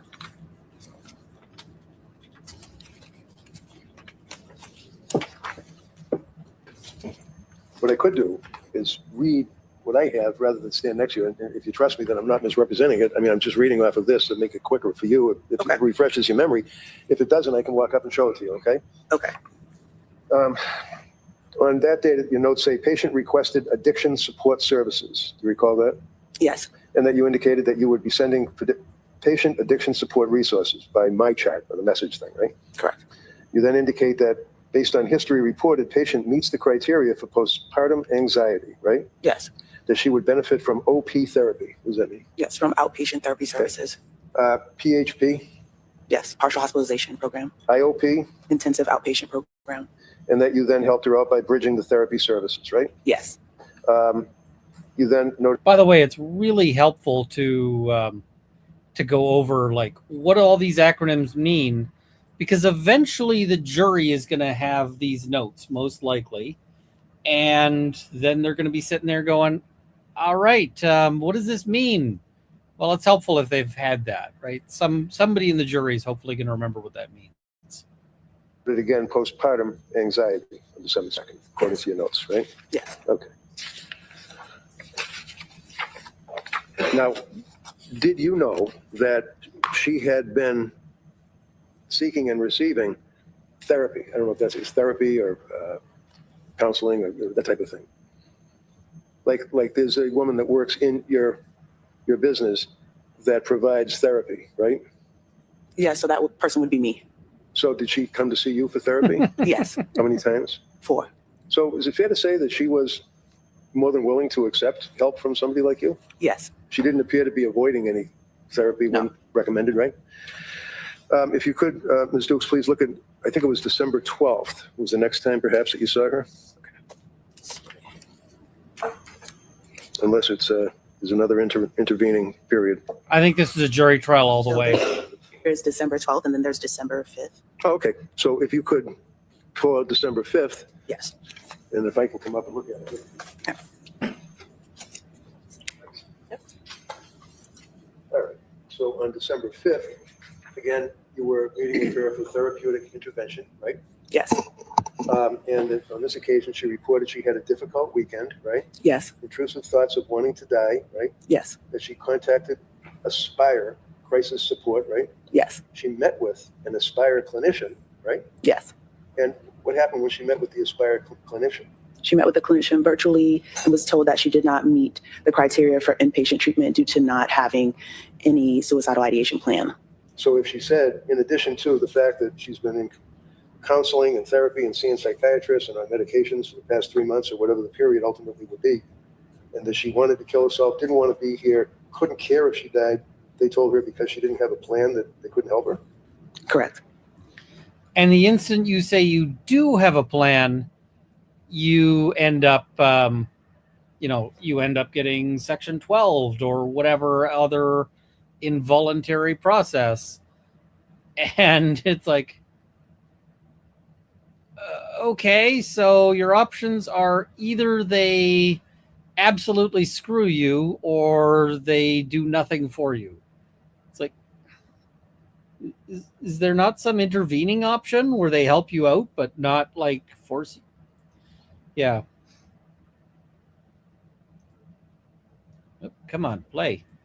Did they, to your knowledge, make any recommendations? Or did they recommended that she attend a day program? Yes. All right. And that person from Aspire then said he would send her patient resources, right? Correct. But nothing ever happened. He never sent her any. You did, but he never sent her any patient resources, right? If you know. Not to my knowledge. Okay. All right. So she had you at least to talk to and counsel and advise her. You continued on to make your observations. Fair to say that pretty much things stayed the same as far as her appearance, appearing anxious, appearing sad, unable to relate to people, that type of thing. Correct.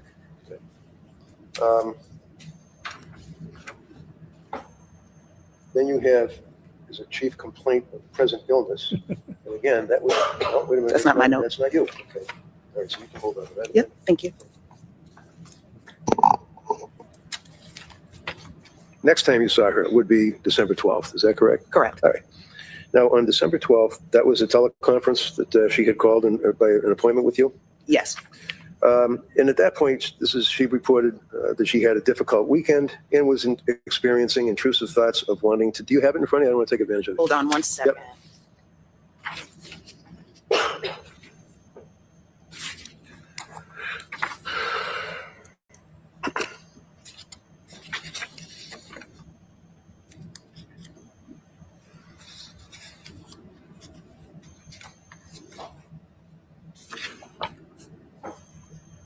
I don't see the 12th in here.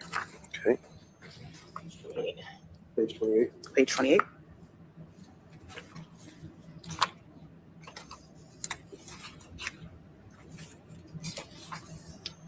And just for the record, I think, Your Honor, that she's looking at the actual exhibit. Am I right? That's the exhibit? That's an evidence? No, it's not. Okay. Can it be an evidence? Can I offer that? Yeah. Okay. Can I offer that? Any objection? Sure. Yeah. Yeah, if I could just say that. Yes. It's like, okay, can I offer an evidence? Maybe. All right, let's get back to here.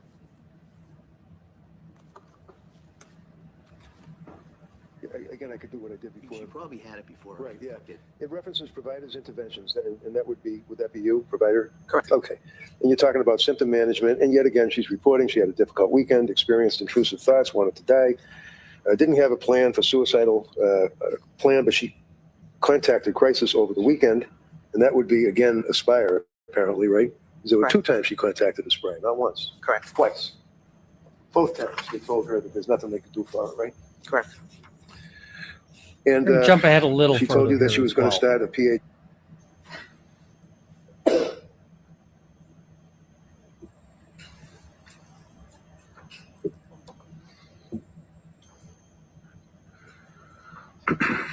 Apologize.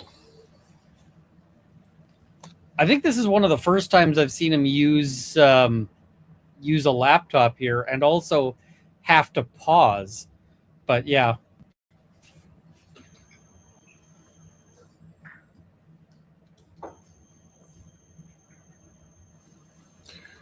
I just had something pulled up and it just went back to default on me. So I just need a second. I apologize.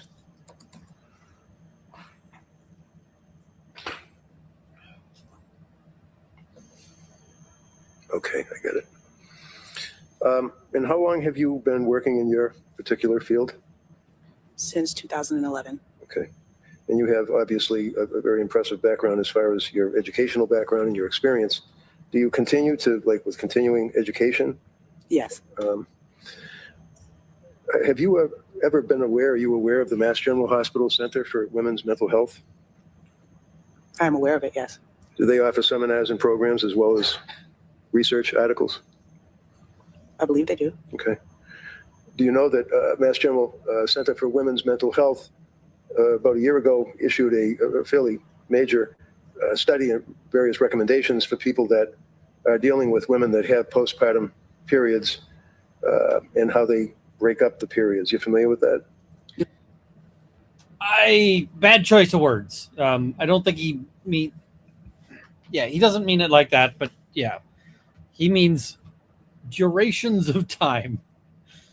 No, I'm not familiar with that. So if I suggest to you that in that particular Mass General Hospital article, it goes on about postpartum period, and do you agree that the postpartum period, 85% of women that are pregnant or after pregnancy experience some type of mood disturbance? Would you agree with that?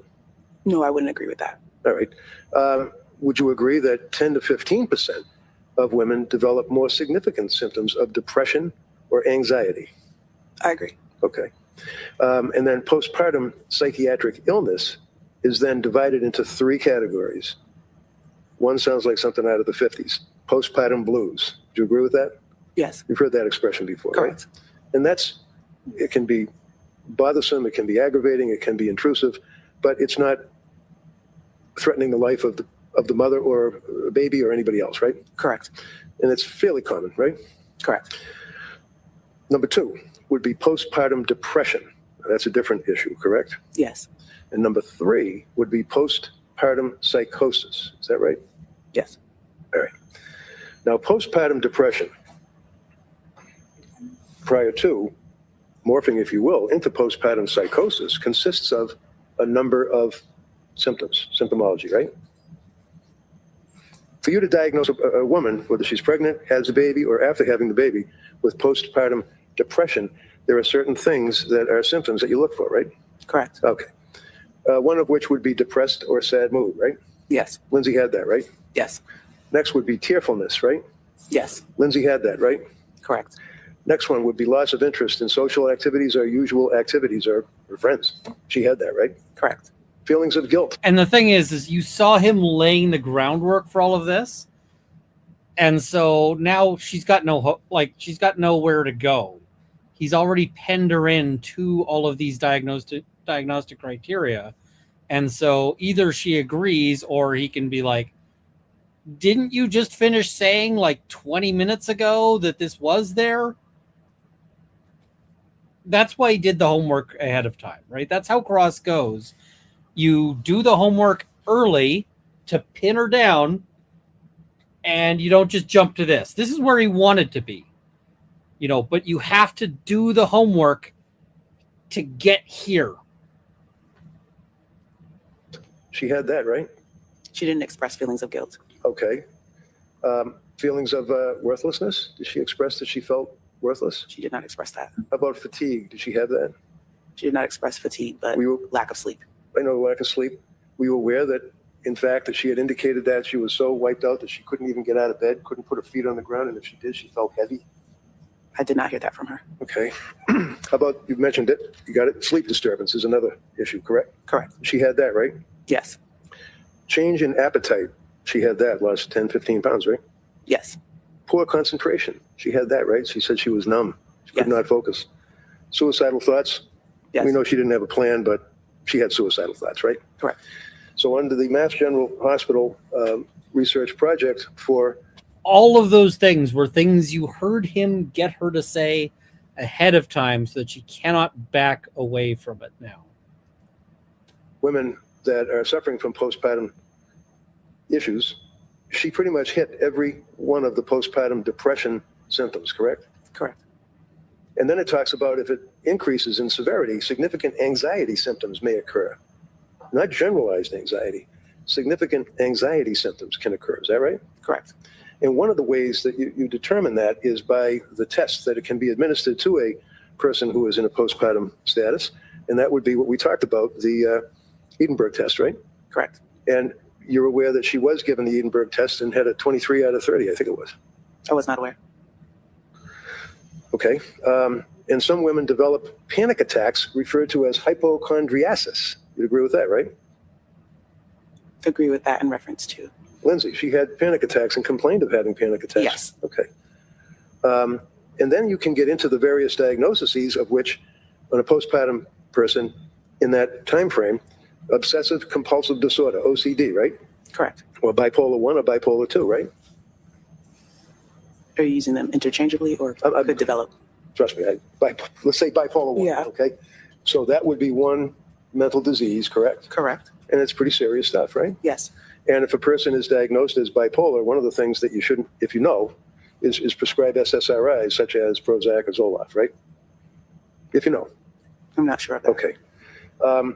Would you agree that with various cases dealing with postpartum depression, all of the symptoms that we talked about, they utilize the Edinburgh Postnatal Depression Scale, which is a 10-item questionnaire that can identify women that have postpartum depression and the severity that they have. And on the scale, a score of 12 or greater it raises concern and indicates a need for more thorough evaluation, right?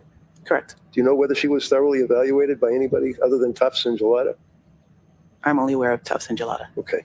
I mean, you were trying to do the best you could with what you had to work with. And I mean, Tufts and Gelada did not fill us with happy, right? That's right? Correct. Okay. Now we get to postpartum psychosis. That's the third category, right? Postpartum psychosis, you'd agree, is the most severe form of postpartum psychiatric illness. Is that right? Correct. Would you agree that it occurs in averages about 2 out of 1,000 women, right? Correct. And its presentation can be very dramatic with onset of symptoms, and that can be within a year, according to the CDC, Center for Disease Control, Yes. right? Okay. And when it hits you, it just hits you, bang, quick, right? Correct. And when you think about 2 out of 1,000 people, seems like a daunting number, but if I tell you that Fenway Park, when they're full, when they're playing the Yankees, they have 37,700 people. If you take the 37,000 people and you multiply it by 2, that would mean as you're sitting there behind first base, 74 women possibly have postpartum psychosis, right? Not sure of that number, but Well, if you agree that it's 2 out of 1,000 according to the studies and the statistics, and if Fenway Park has 37,000 seats, times 2 would be 74. okay. That's a pretty large number of people, right? 74 people out of that crowd. Okay. It's not that horribly unusual. I mean, it's So this part, I was like, Reddington, you're losing me. And the only reason he's losing me is because he's doing a sports ball. But he's like, now, the thing is that this is the point where the prosecution probably should have objected and been like, what the fuck? But he gets away with it. And assuming that some of the people on the jury do the sports ball, which I don't do the sports ball, then they would hopefully be aware of like the visual on that. Now, I see people saying, oh my God, a lawyer can do math. As a lawyer, I do math as well, but the thing is I do math at home. There's no way I'd be doing this math on the fly because I know I can't. I'd be bringing a calculator, but more likely I'd have the math already done on my computer, and then I just read the math in the room. something that perhaps you've dealt with in your practice, right? Yes. And when you're dealing with people with postpartum You're not wrong. psychosis, do you agree that generally they present with an episode of bipolar illness? Yeah, it's a crowd analogy, but in order to actually get what the crowd is, you have to be familiar with Fenway Park, right? And I'm not. Like, I don't know how many people that is, right? So, If you know. No. No, they don't, or no, you don't know? No, I don't know. Okay.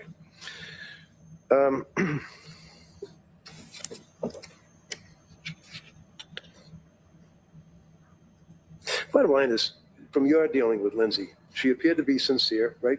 Correct. She appeared to be looking for help, right? Correct. She appeared to be hurting, right?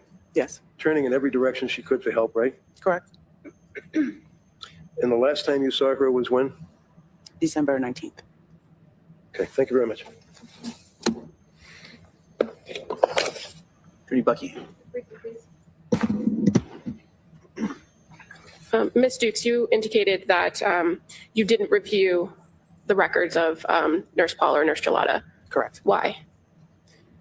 I wanted to have a fresh set of eyes to look at the situation and to assess it when she came in for.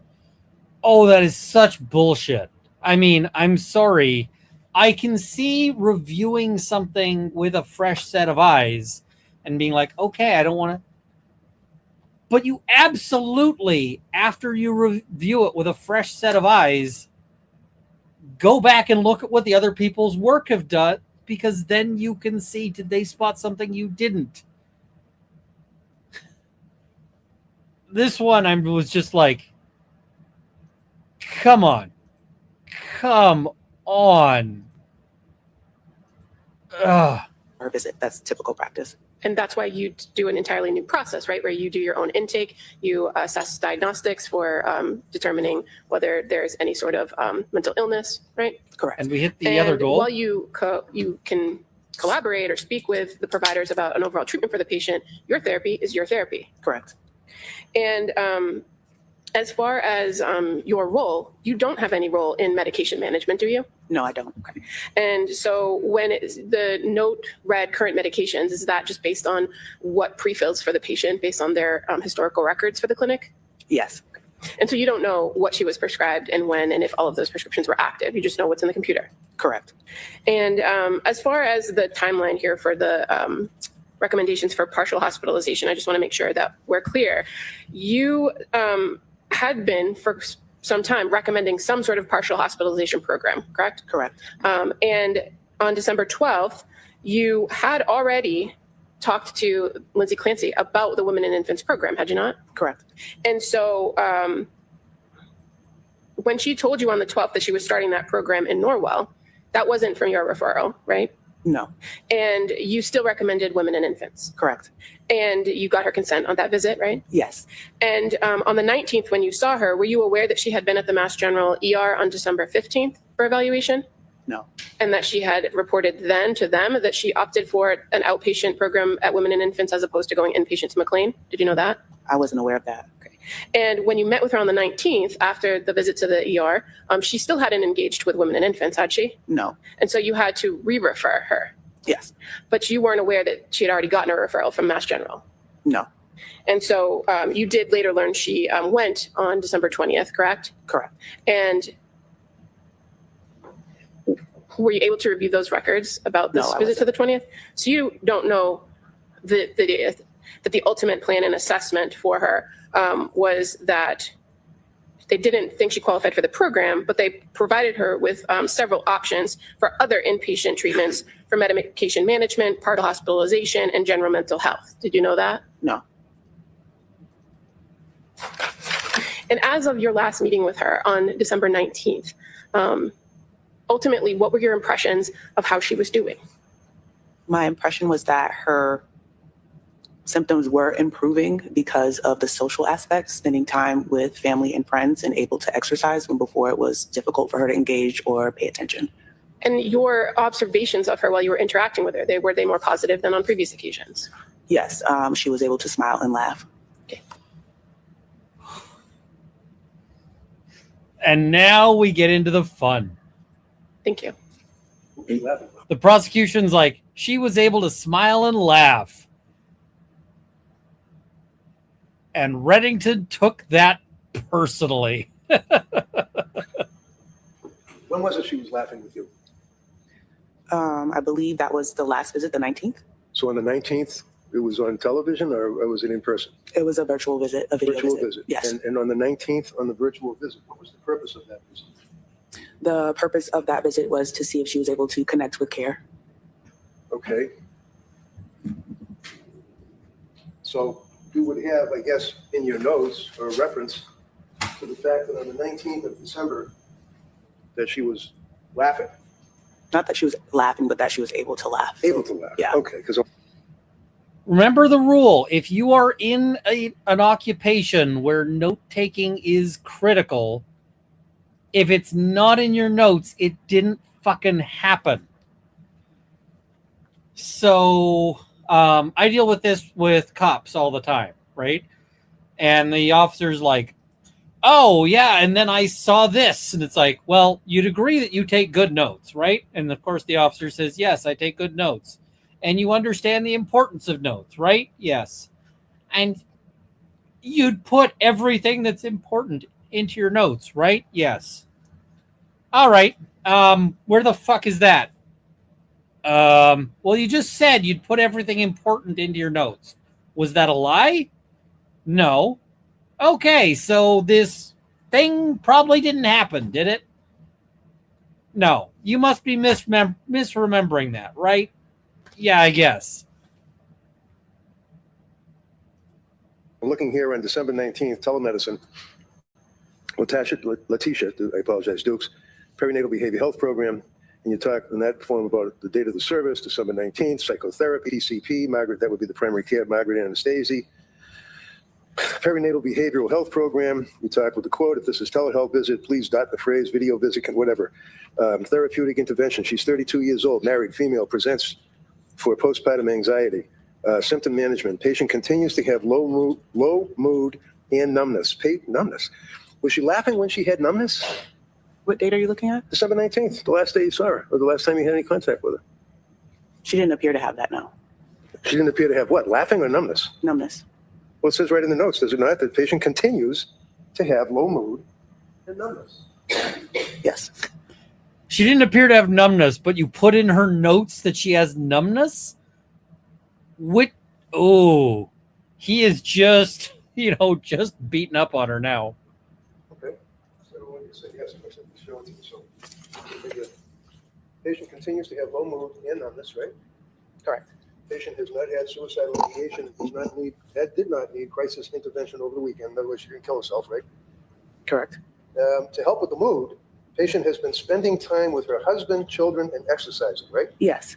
And exercise is one of the things that you would generally, your people would generally recommend that the mother do, right? Correct. That's a good thing to try to do, is to exercise. Right? Correct. So the fact that the government has records that show that she would take her kids or her husband would take her kids and they would go to a local gym and exercise or swim, that's consistent with what she was advised, right? Correct. Doesn't mean that she's just out there having a good time exercising, right? Objection. No, overall. She was told that's a good thing to do, right? She was told that was a good thing to do, but the fact that she's able to follow through and do it shows improvement. Oh, okay. So when did she? I just want you to, watch her lean. Like, the angle of her lean is interesting. She was told that's a good thing to do, right? She was told that was a good thing to do, but the fact that she's able to follow through and do it shows improvement. Oh, okay.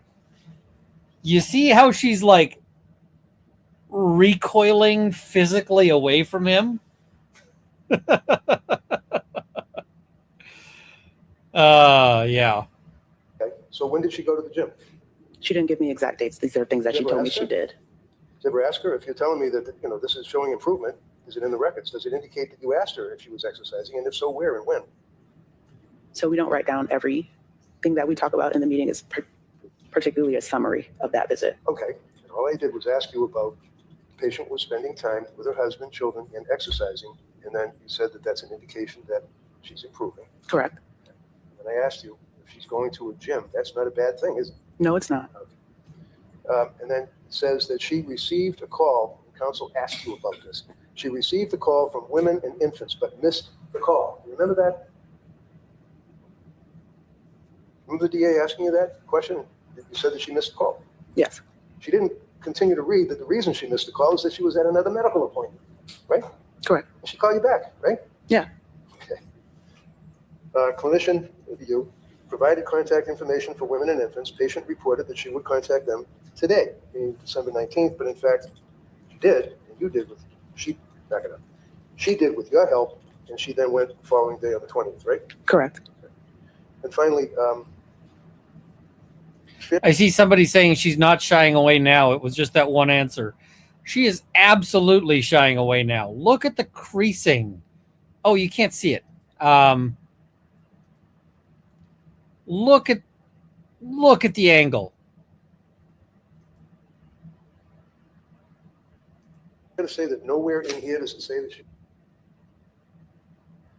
was laughing.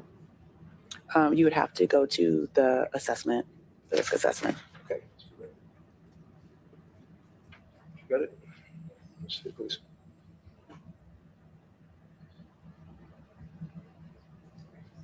Okay. Now, what's a mental status exam? So a mental status exam is to assess how the person is appearing that day, their mood and their interaction with you in that visit and how you perceive them. And look, as he gets closer, she moves over. He's doing the man thing and invading her space. She's got like 3 feet. There's like 3 feet of distance here and a physical barrier. He's not in her space. He's not like, you know, no, he's not. So, with the help from the DA, we have December 19th, the telemedicine form, clinical notes, right? Yes. The laughing wouldn't be in that area, would it?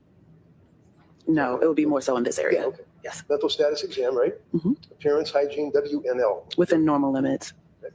Clothing normal, eye contact normal, build normal, posture normal, body movement normal, right? Yes. Behavior is cooperative, right? Yes. And speech is within normal limits, is that correct? Correct. Emotional state, affect. Patient reports feeling numb and having low mood for most of the day, right? Yes. Facial expression, other. Facial expression, calm, was able to laugh and smile, right? Yes. Would that be in response to you saying something funny, or why was she laughing? That would be in response to me saying something funny. So you guys were kind of bonding a little bit. Yes. All right. But she basically still continued to report that she was numb, having low mood, and basically the symptomology that she had already reported, right? Correct. Okay. Thank you, man. I appreciate it. All right, Como. All right, thank you. Thank you. You may sit down. Thank you.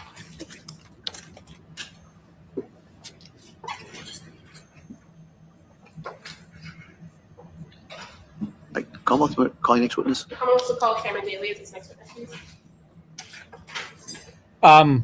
I mentioned in the what is it? I mentioned in the chat that I'm sort of setting up a bunch of cooking liquids, but somebody was saying hot sauce, and I'm like, I already have 17 hot sauces packed. So yeah, here we have this guy. This guy is notable for being a Massachusetts cop who somehow has hair. Was there? I arrived at 10 a.m. So your shift there at the hospital was what? I got there at 10 a.m. I left about 7 p.m. that night, but it was an 8 to 4 scheduled patrol shift. Okay, and you said that was on the 25th. Correct. And you took over for Officer Lepard. Correct. Who were there on the overnight previous? Okay, thank you for clarifying.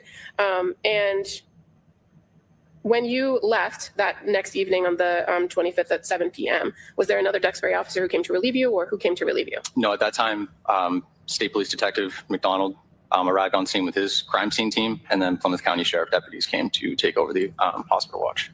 And during that entire shift that you were there, were any attorneys or any other individuals in the room to see Ms. Clancy? No. And did you go back to the hospital for any shifts after that day? No. Thank you. Nothing further. Were you in uniform? Yes. Had your gun on? Correct. Had your badge? Yes, sir. The other guy too? Yes, sir. You were gonna what? Guide the woman that was tied to the bed? Correct. That's all we have. Anything? Nothing further. All right, thanks. So that's all this guy was called to testify to. And it's like, why?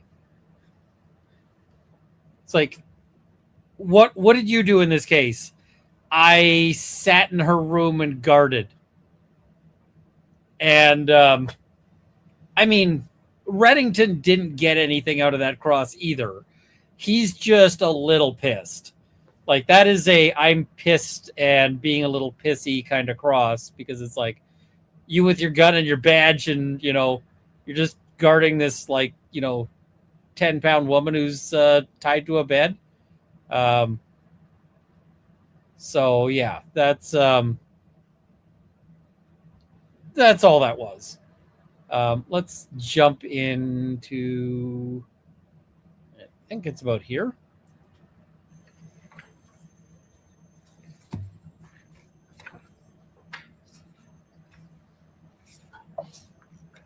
Because there's an objection we're going to watch, and we're not going to watch the entire thing.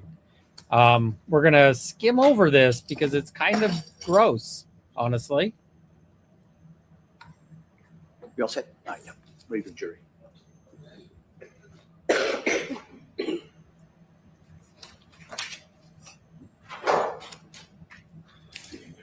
I don't know, just to show that it's possible for an officer to have hair, I think. That's about it. Court, all rise. Jurors enter.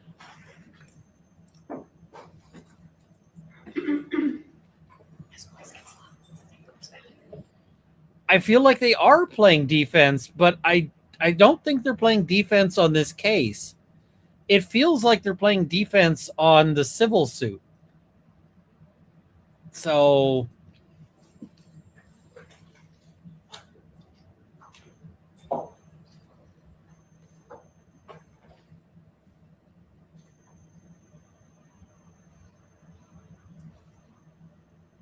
This court's now in session. Please be seated.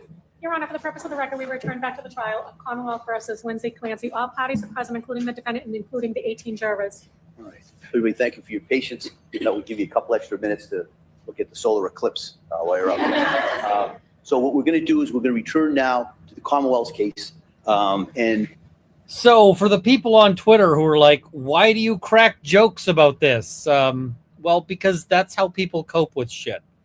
And I mean,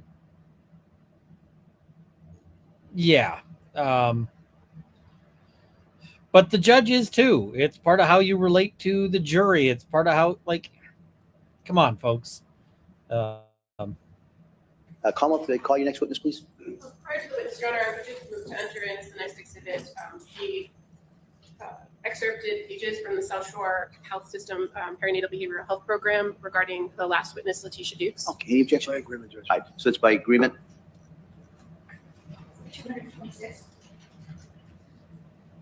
We would call Nicole Bradley as the next witness. Thank you. Just for the record, Your Honor. I object. I'm just going to put this at one speed here. Because this is worth noting. He renews this objection several times, but this is, and it's clear that he's argued this elsewhere outside of our presence. But look at him throw up his hands in disgust. Thank you. Just for the record, Your Honor. I object. It's not contested. I don't think it's necessary, so I object. All right. Same finding. Yes.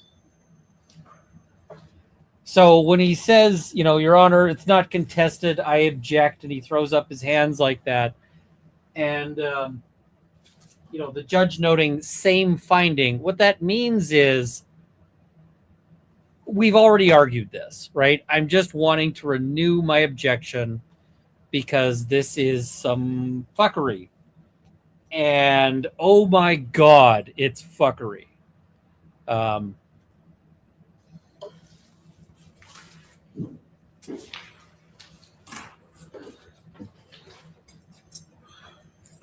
Good afternoon. You start right here. Raise your right hand to the clerk. Good afternoon. Do you solemnly swear that the testimony and the evidence you shall give and the jury will bear no harm between the Commonwealth and the defendant counsel and the truth and the truth of the God?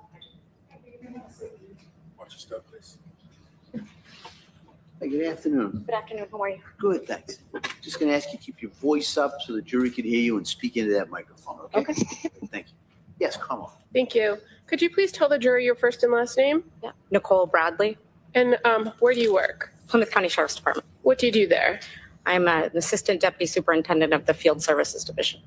And as one of the roles of the Field Services Division, does the Sheriff's Department engage in what's called hospital watch? Yes, we do. Can you tell us very briefly what that is? Yep. So if any safekeep, detainee, or inmate goes over to the hospital, we use our deputies and matrons to cover them on a security watch. And are the employees from the sheriff's department who are on those watches required to log the activity of who comes and goes from the individuals who they are there to watch? Yes, they are. And are those records kept in the normal course of business of the sheriff's department? Yes, they are. And you're familiar with those records and what they look like? Yes, I am. If I may approach? Okay. All right. You want to approach and then? Yes, please. Thank you. Then there'll be no objection. Just going to show you a packet. If you could take a quick look at that. Yep. We're going to jump ahead a little bit.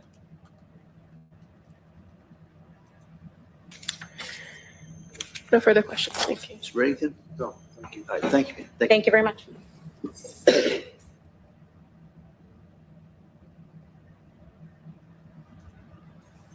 Judge, it's not. Same objection as decided by a judge. It's not contested. It's not necessary. Same finding, same analysis. Thank you.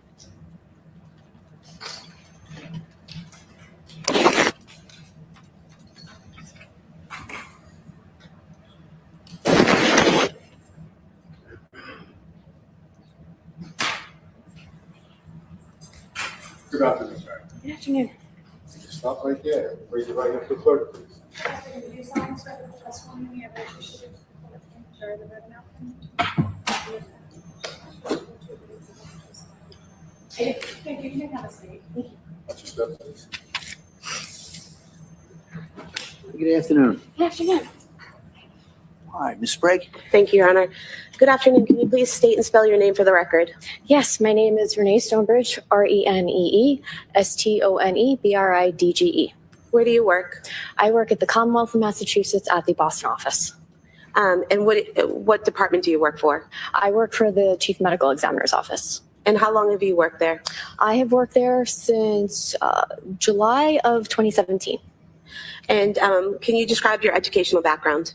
Yes, I did 4 years of college at SUNY. Okay, we don't need her educational background. What is she here for? So it's burst from that vessel. Correct. And then in terms of Callan Clancy, what did you examine with Callan Clancy? For Callan Clancy, I examined the brain, the dura, the spinal cord, and the eyes. And what were you finding? Okay, what the fuck? Because why are we bringing in witnesses to talk about the analysis of the brain, etc.?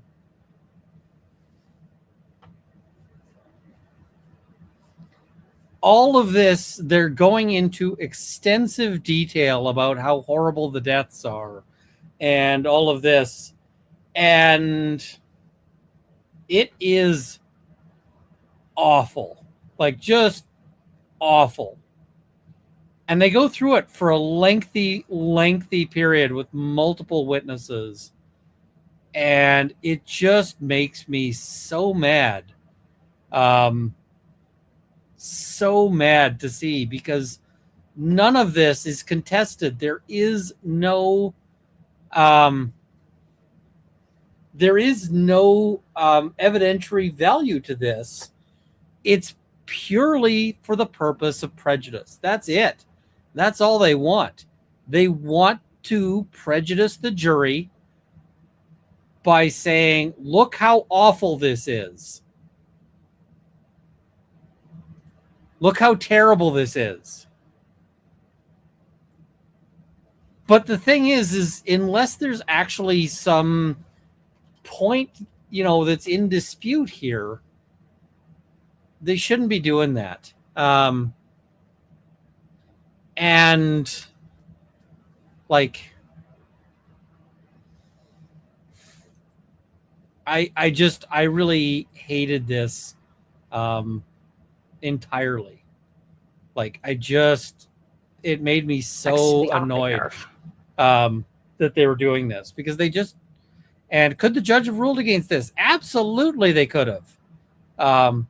Absolutely they could have. Subu says it is terrible. Does Runkle side with Lindsay? Side with Lindsay is the wrong phrasing, because I don't support what Lindsay did. Like, what Lindsay did is terrible. It's awful. It's horrible. But I think so far this case has me very strongly leaning to not guilty by reason of not guilty by reason of insanity. Which doesn't mean like, oh, there shouldn't be any, whatever. It means she should be getting treatment, not jail forever, right? And that doesn't mean that it's okay anything that she did or anything like that. It doesn't mean anything. And I mean, I don't think you'll find somebody who's more upset about what she did than Lindsay. Because and I'm not throwing shit at Patrick here. Patrick is also I think Patrick would agree that Lindsay is having, this pretty rough. So, and that's not this. I'm certainly not on board with the people who are like, oh, Patrick did it or anything like that. Fuck those people. But, yeah. Let's look at another moment that is absolutely fucked up in this thing. Of oxygen, a loss of consciousness will occur. It takes an average of. By the way, if you're wondering why she's got her head down like that, she is at this point sobbing, just straight up sobbing. Lindsay Clancy is just reduced to tears by all of this evidence that is unnecessary. 4 pounds to compress the veins of the neck and an average of around 10 pounds to compress the arteries of the neck. And so if someone's squeezing something or pulling something around the neck at that 4 pounds or 10 pounds of pressure in a consistent basis without any resistance, does unconsciousness happen faster? It could occur faster, yes. What if someone's resisting or struggling or pulling away? Could that take longer? When the body is in a state of stress, you have a stress response that demands an actual increase in oxygen utilization by our body. So in the presence of an increased demand with a decreased amount being delivered to the brain, it can accelerate the timeline to loss of consciousness. What do you mean by accelerate the time to loss of consciousness? No, overall, you can ask. It would just make it occur faster. And so if that pressure isn't constant, say someone struggles and is able to get free a little bit, and then you have to tighten it again, does that make it take longer? Sustain. You said anywhere from 5 to 30. Look at the, is this really necessary? Or is the point here, the point to all of this is just to torture Lindsay Clancy. And I'm going to tell you that I expect to see if on close you don't hear the phrase crocodile tears from the prosecution, it's probably because the prosecution has watched videos like maybe mine or other people just pointing out how tone deaf they are.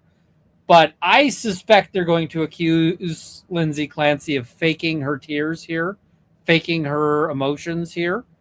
But yeah, people are like, are the sobs I can hear at, Lindsay Clancy? Yes, that's what you're hearing.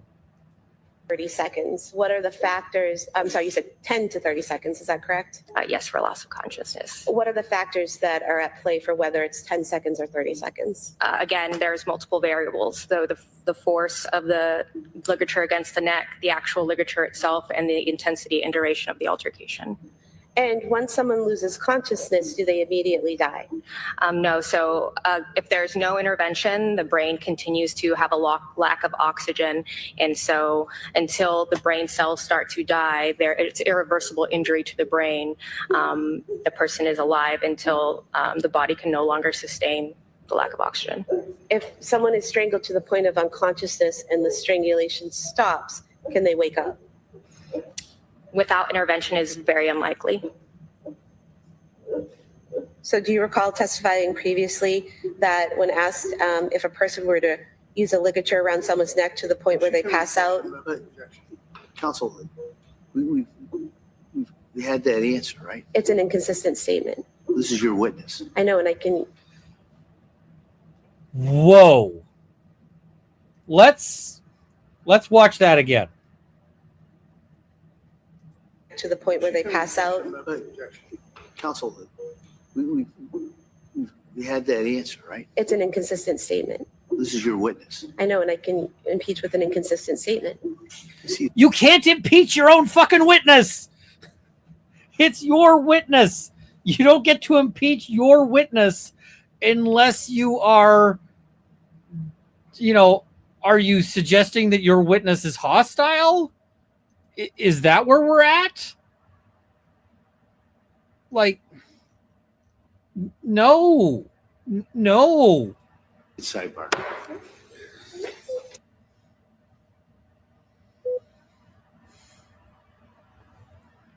I hope the judge is going to be like, hey,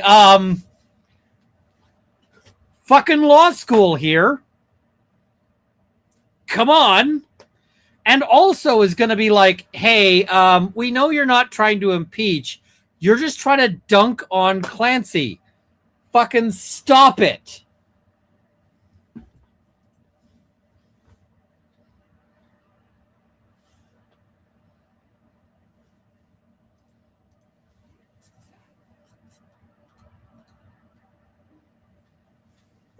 Doctor, do you have to continue to strangle someone past the 30 seconds to cause death?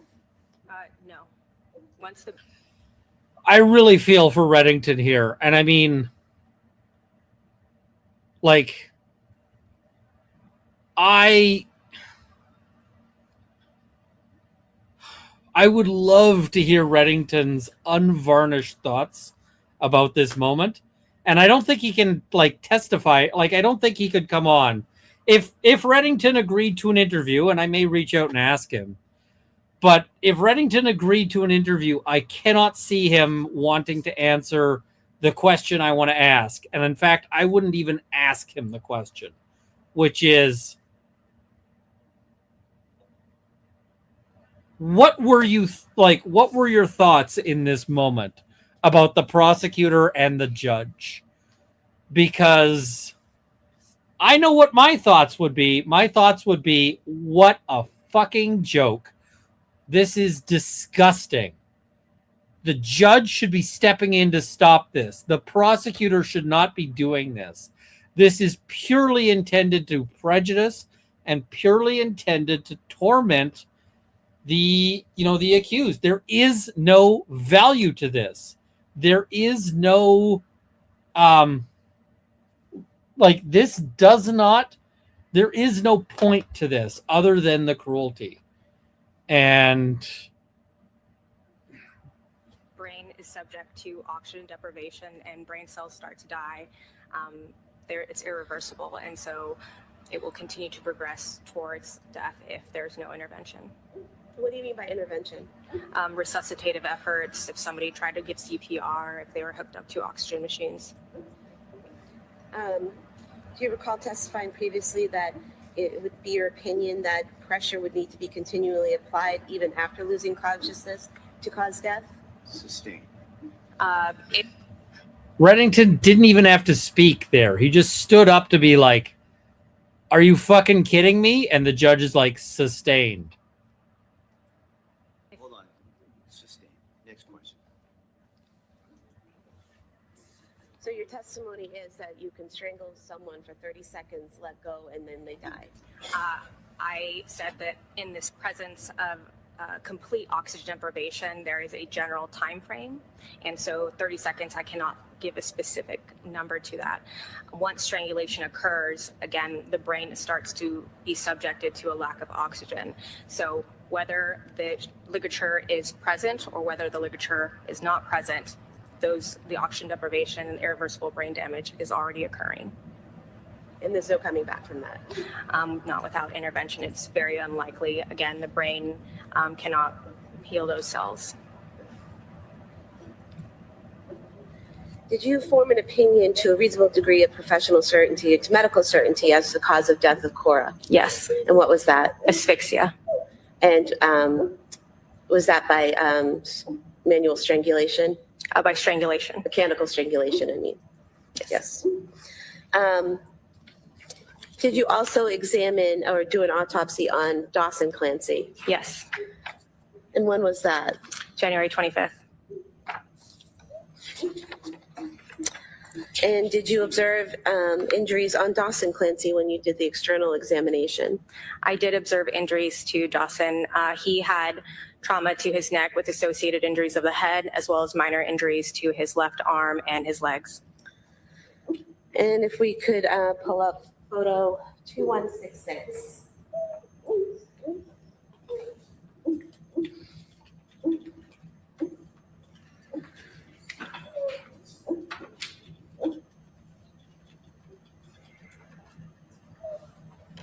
What are we seeing in this photo? This photo is a picture of the lower lip of Dawson being pulled down, and we can see, again, similar to Cora, these petechial hemorrhages on the inside of the mouth. And can you also see them on the eyes in this photo? You can see periorbital petechial hemorrhages, so the skin. Is it really necessary to be showing the autopsy photos in a trial where everybody already knows that the kids are dead? Like, this is fucked.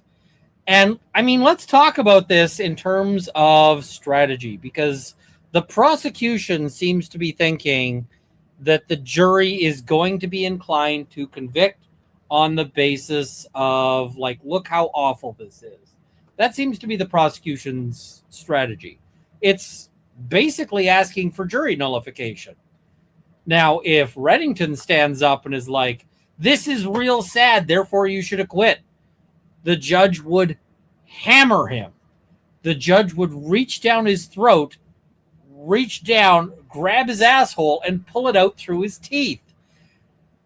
But when the prosecution stands up and is basically like, you should totally convict because this is horrible, it's like, I'm going to allow it. It's fine. And I mean, this is terrible. The things they're doing to the jury, because the jury has to see now the pictures of dead children unnecessarily. Unnecessarily, the jury is going to be seeing the pictures of dead children. And the jury may also see that she's sitting there and sobbing. This could very much backfire on the prosecution. Could absolutely backfire on the prosecution. We'll have to see. I mean, I'm not in the jury's head. I do not have eyes on the jury. I want to talk to Bob. Bob is in Bob Motta, not hypothetical Bob. Hypothetical Bob Motta, or actual Bob Motta, is is in there. He's getting to see some of the jury's reactions. I want to see or I would love to hear what they're saying there. But I find this horrible. Like, this is just awful. And if you don't have any sympathy for Lindsay Clancy, and I'm seeing some people in the chat saying they don't, fine. If you don't have any sympathy for Lindsay Clancy, have some sympathy for the jury, because this is also torturing them. Around the eye. And were there also those same type of hemorrhages when you lifted the eyelid? Yes. And if we could have photo 2149.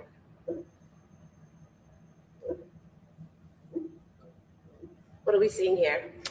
Dawson on his neck, similar to Cora, had a linear, horizontally oriented ligature furrow consisting of an area of pallor around the neck.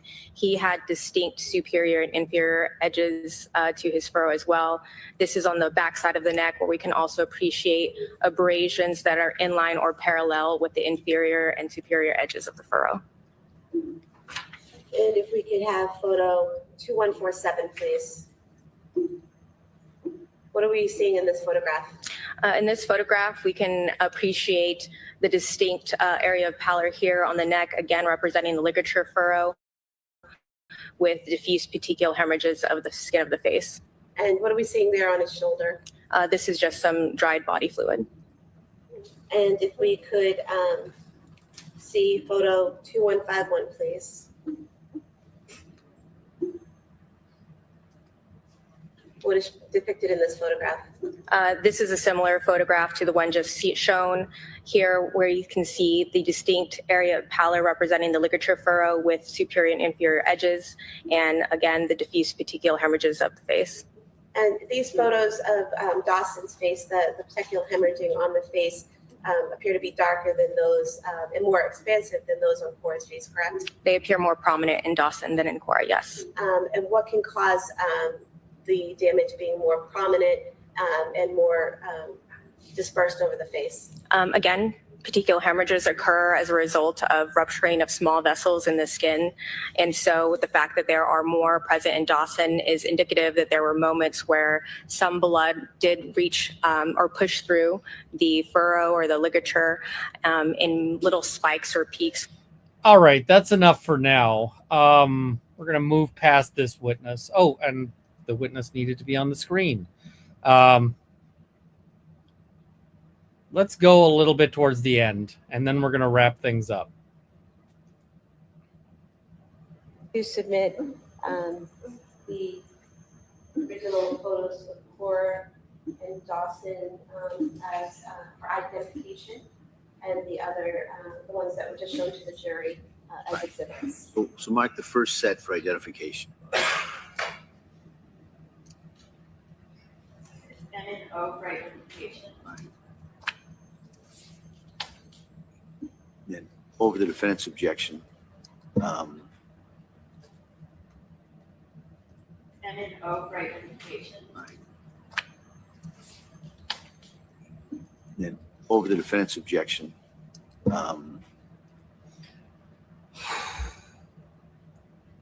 Man, do I ever feel that little like hand wave there, the like I feel that in my soul. Like I feel that in my soul. SoCal Mama, you've missed some brutal moments. I had to duck out for a few minutes multiple times. I didn't miss them. I am skipping, for instance, the moments when they had an expert talking about the process to preserve the children's brains. Like, I skipped that on purpose. That wasn't an accident. Because it's fucked up, but we don't need that in our, in our lives. So, yeah. Using the same analysis as stated in the sidebar, those other photographs may be admitted. Photos of Cora and then Dawson as the next exhibits, please. 228 and 229.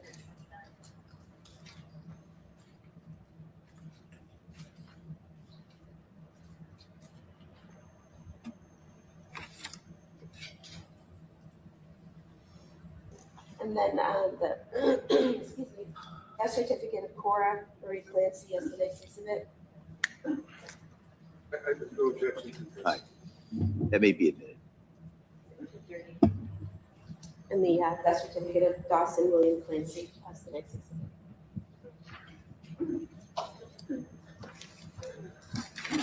I have nothing further. Thank you. Is there anything? No, thank you. All right. Thank you, Doctor. You may step down. Thank you, Your Honor. I couldn't do the job the prosecution is doing. I mean, I could run this case as a prosecutor. I could absolutely run this case, but I wouldn't run it like this. This is not how I'd run this case at all. And I mean, yeah, I'm a defense lawyer. I get it. But I mean, the way I'd be running this as a, if it was up to me, would be I'd be talking about her symptomology. I'd be saying like, look, none of this, I'd be making the argument if I'm the prosecutor that there were no discussions or issues of like hearing voices or command hallucinations or anything right up until this moment. So, the defense theory is basically that her first command hallucination is this moment. That's the argument I'd make. I would absolutely stipulate to the fact that the children are dead, and I would not be calling evidence of the autopsies. It's unnecessary. It's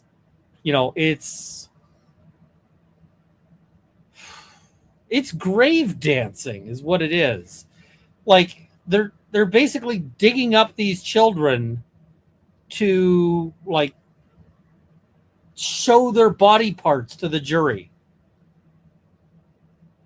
It's fucked up.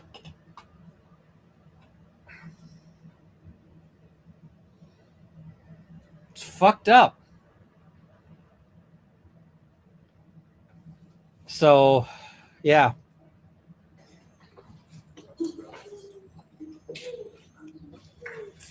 All right. Members of the jury, we're going to break at this time. I'm going to ask you to come back tomorrow at 9 o'clock. I would expect the schedule similar to what we had today. I'm going to remind you again, don't talk about this case. Don't read about this case. Don't read about any similar cases. Don't watch anything. Don't do any research. Put this out of your head for tomorrow morning. All right. Oh, put this out of your head. Judge, thanks.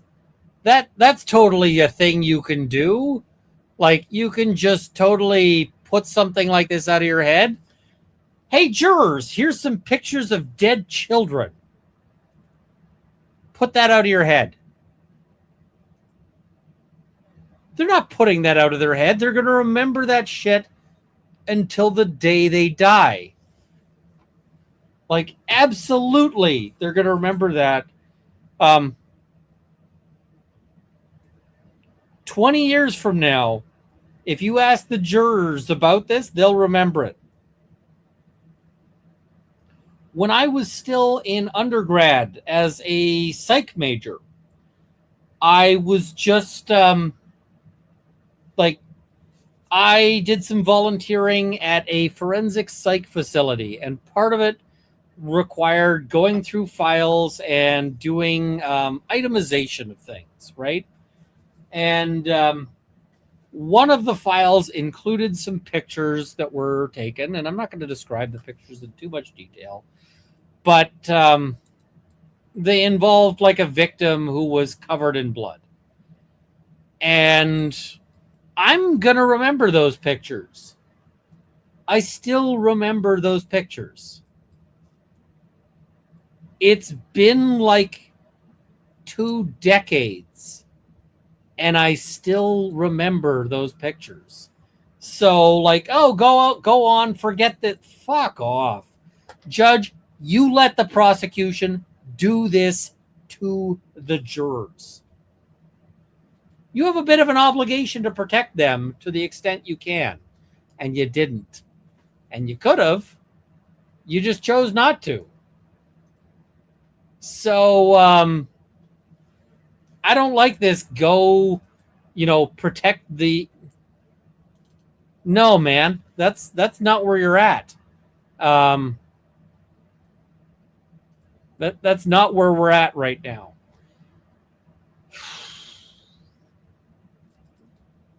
I don't know. I wasn't sure if I wanted to stream today, partially because I'm just so pissed. And you know what else? I talked to a number of Alberta prosecutors. I'm friends with a bunch of prosecutors. I know, weird that a defense lawyer would be friends with a bunch of prosecutors. But, friends with a bunch of prosecutors. The prosecutors where I am are also horrified by what they're seeing here. The ones who are watching this trial, the ones who've been seeing the commentary. And, this is messed up. This is just awful. I don't know that it's necessarily going to work for them, right? We'll have to see what's, you know, see how that works. So, yeah.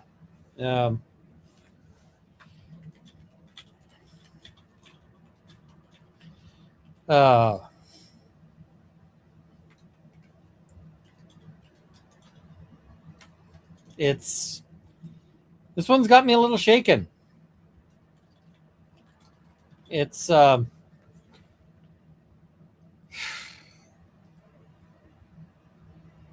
mad. Also, we hit a goal for me talking about excitement from about new job, which, fair enough, is a bit of a good palate cleanser, I guess. So let's do a pup swoop. I see somebody asking for a pup swoop. We can do a pup swoop. Whoop.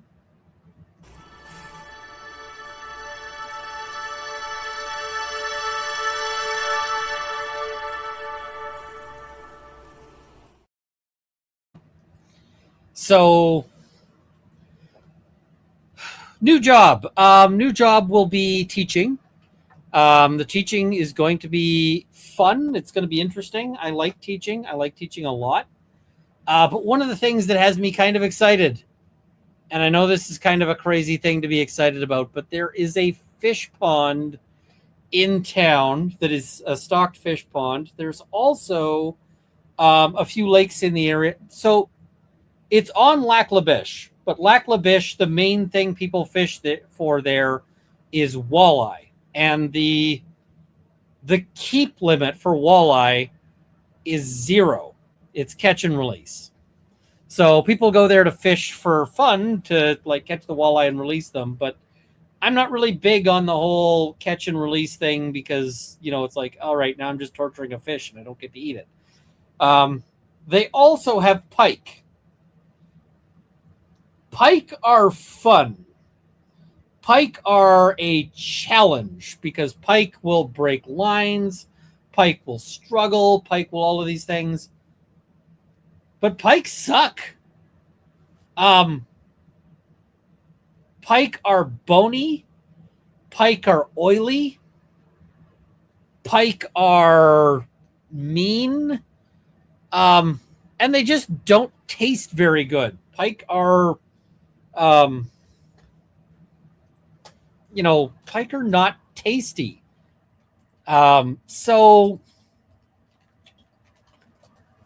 I don't really want to, you know, I don't really want to catch pike because if I catch pike, then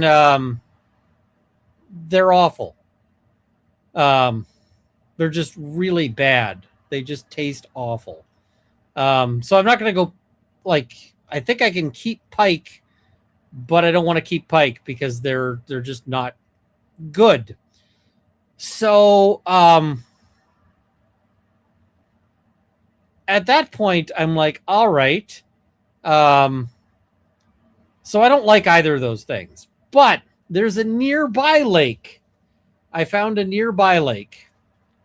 And the nearby lake has... what is it? The nearby lake has trout and perch. Perch are good eating. I like perch. So, and I can keep those. So the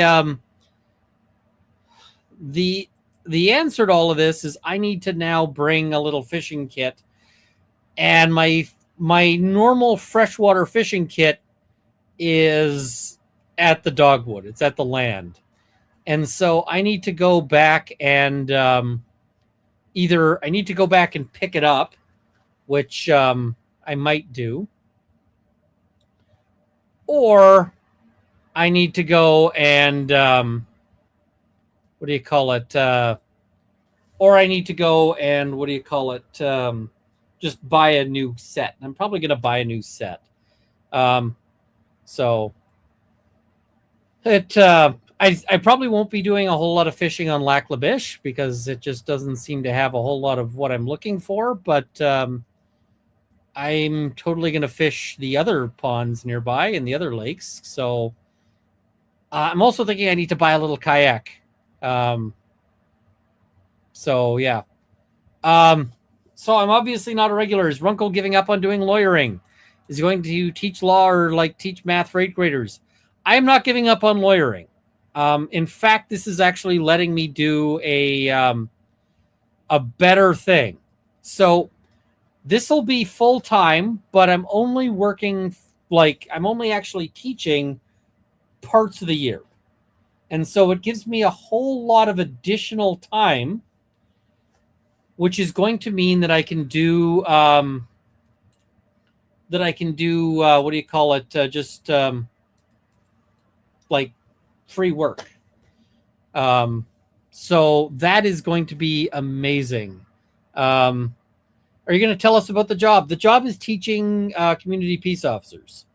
So it's going to be teaching law as applied so that officers can, can do that. Do I have to relocate? Sort of. Because I'm going to be in active teaching mode, like 3 or 4 months out of the year, I need to be actively in Lac La Biche, which is not Edmonton. It is like 3 hours out of Edmonton, or like an hour and a half. I can't remember. It's a ways out of Edmonton. So I'm going to have a little space there where I can, do stuff.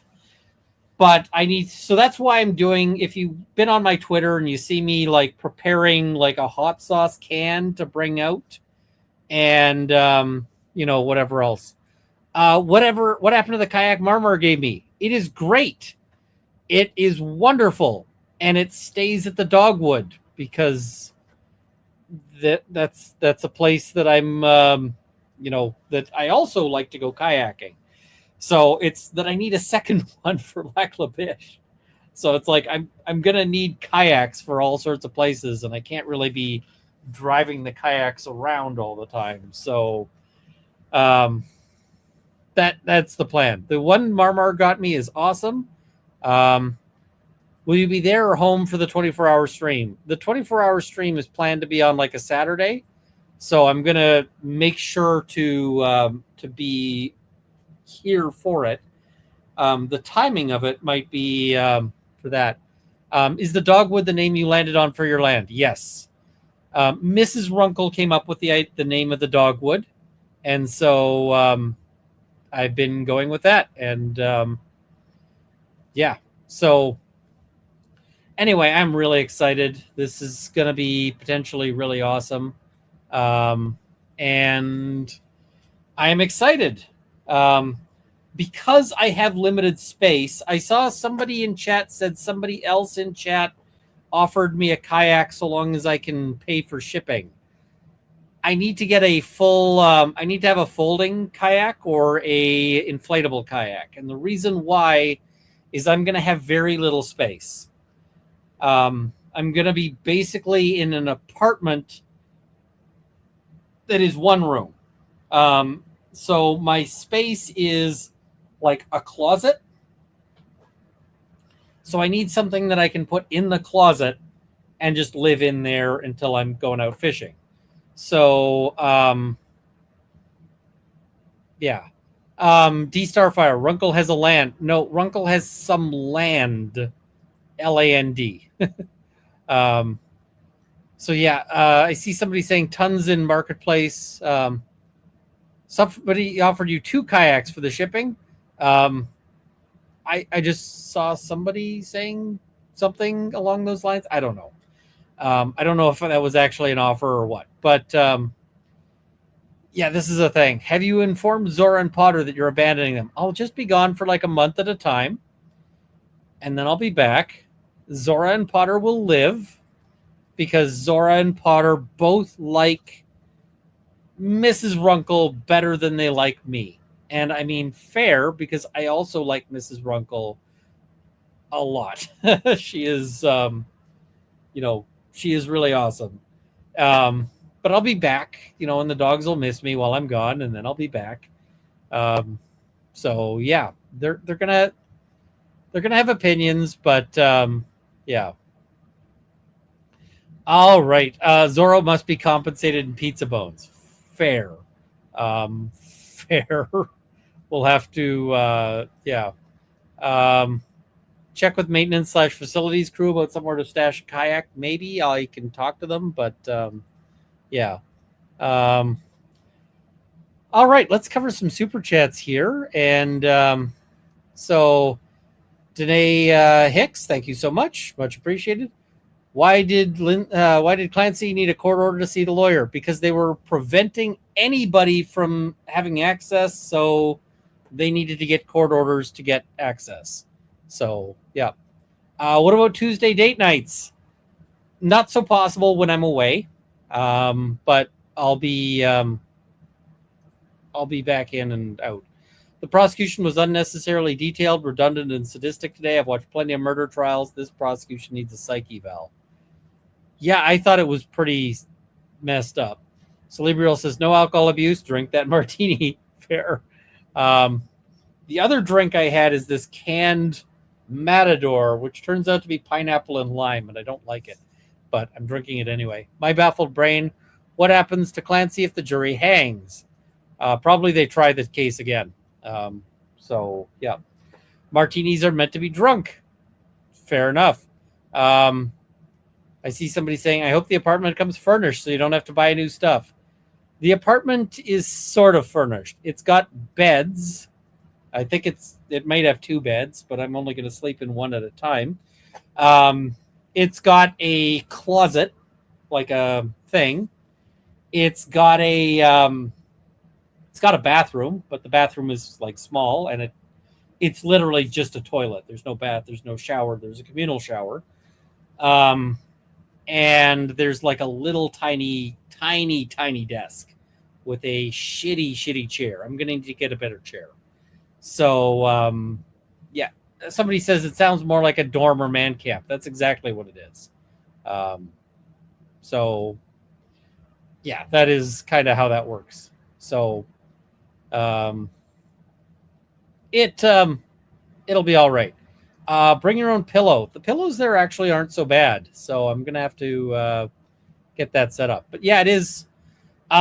It's a hotel-ish, except that the place is built in what used to be an old folks' home.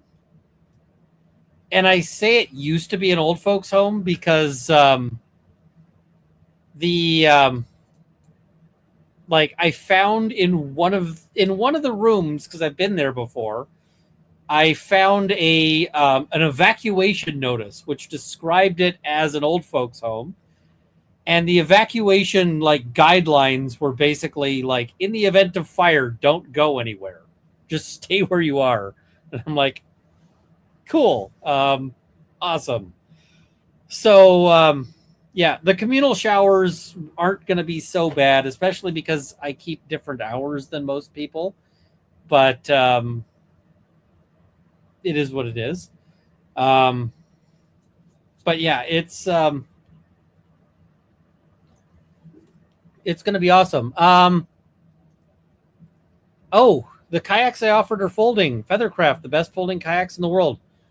If you're willing, shoot me an email, runkleofthebailey@gmail.com.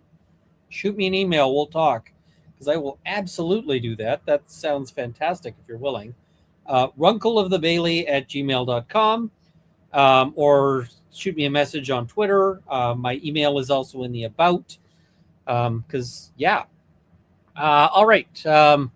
Martinis are meant to be drunk. They are. Martinis are really simple, and one of the things I like about martinis is you can make them just like really lazily, and they're not that much worse. Chelsea Rama says, I'm convinced her paranoia regarding getting addicted to benzos was actually a symptom of PPA and PPP.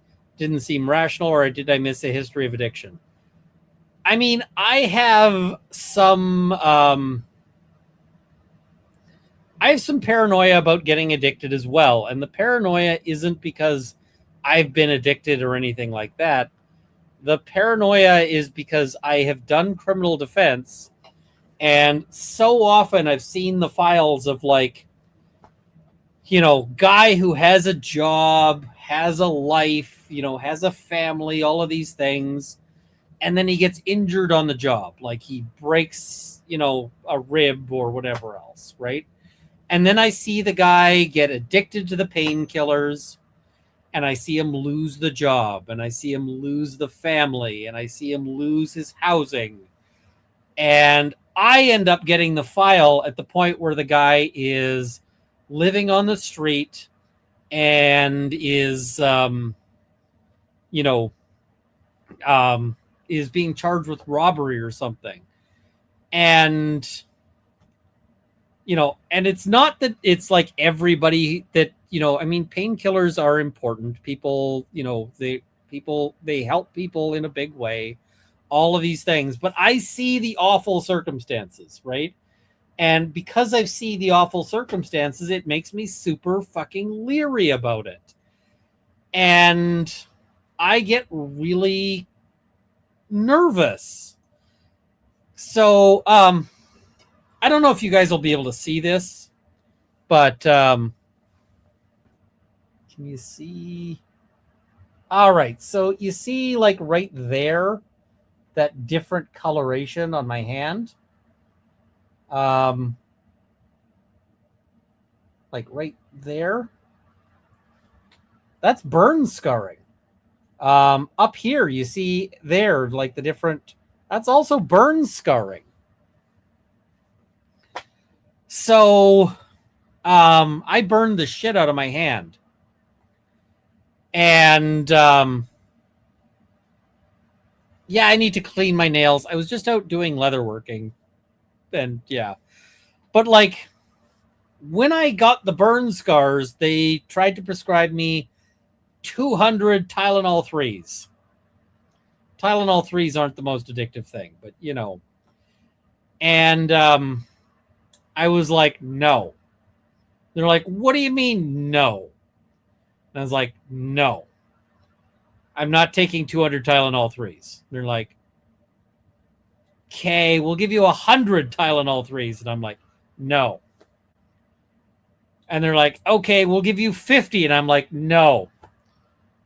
And so finally they're like, we are giving you 20, and that is the least we will give you. Like that, we are giving you at least fucking 20. I had to fight them down, and I was like, fine, I will take 20. And they're like, and when you need more, come back.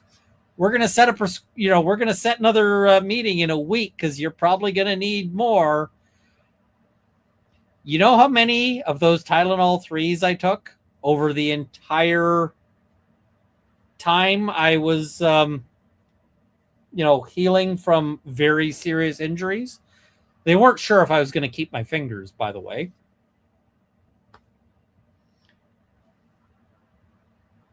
Three.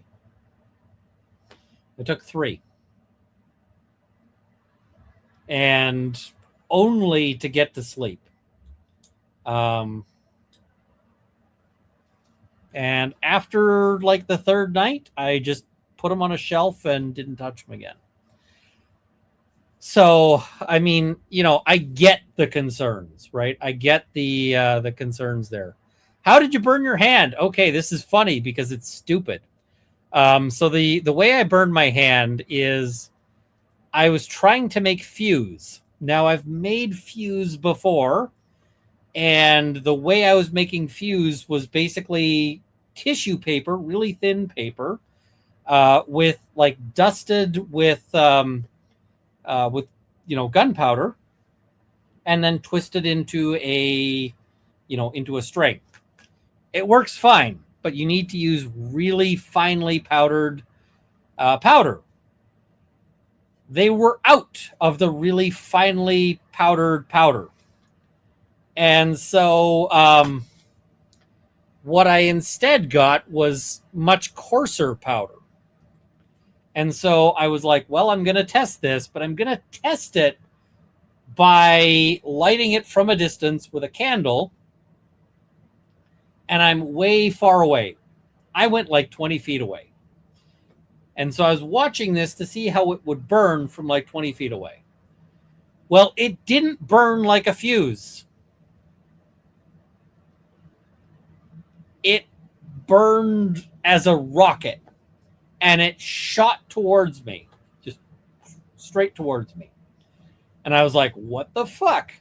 And so your natural reaction when something is flying towards you is to put your hands up to try to block. And the thing is, if I hadn't blocked it, it would have hit my chest and bounced off. But I didn't. I put my hands up to block myself. And it shot through my fingers, basically cigarette style, like right like that. And then it burned through, burning there, burning here, burning all. And then I'm in the backyard. I am massively hurting at this point because I'm like, oh shit. So at the time we had a little fish pond back there. We don't anymore. The fish pond sprung a leak and now it's just, whatever else. So I was like, oh shit. I ran out and I dunked my hand in the fish pond under the, the little thing there. And then I was yelling for my wife. I was yelling for Mrs. Runkle. I was like, call an ambulance. And she's like, why? And I'm like, call the fucking ambulance first. Why later? And anyway, so we get the ambulance out there. Like the ambulance rolls out. And what is it? They're like, when was your last tetanus shot? And I'm like, I don't remember. And they're like, right fucking now then. It's like, all right.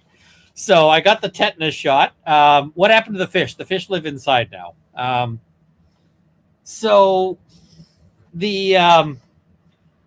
so I go and I get taken to the emergency, to the burn unit. And they're sitting there. And the funny thing about the burn unit is they thought that the burn was much more serious than it was, because they were like, oh shit, you've got 3rd-degree burns because you're not feeling this. And I'm like, I am absolutely feeling this. This hurts like hell. And they're like, no, we're debriding your wound.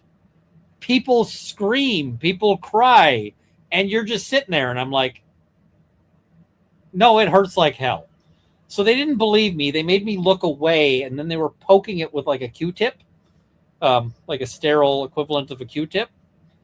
And I'm like, ow, ow, ow, ow. And they're like, you have a little spot of 3rd-degree burn, but the rest of it, you have sensation on. I'm like, yeah. She's like, why aren't you screaming? Like, why aren't you flinching away? And I was like, this isn't even what hurts most right now. She's like, what? I'm like, I have a bad back. The back hurts worse than the hand. And she's like, okay, carrying on. So then I went and I had to do all the exercises to, whatever. And a week later I went in, they're like, can you show me how your hand is healing, how you're doing?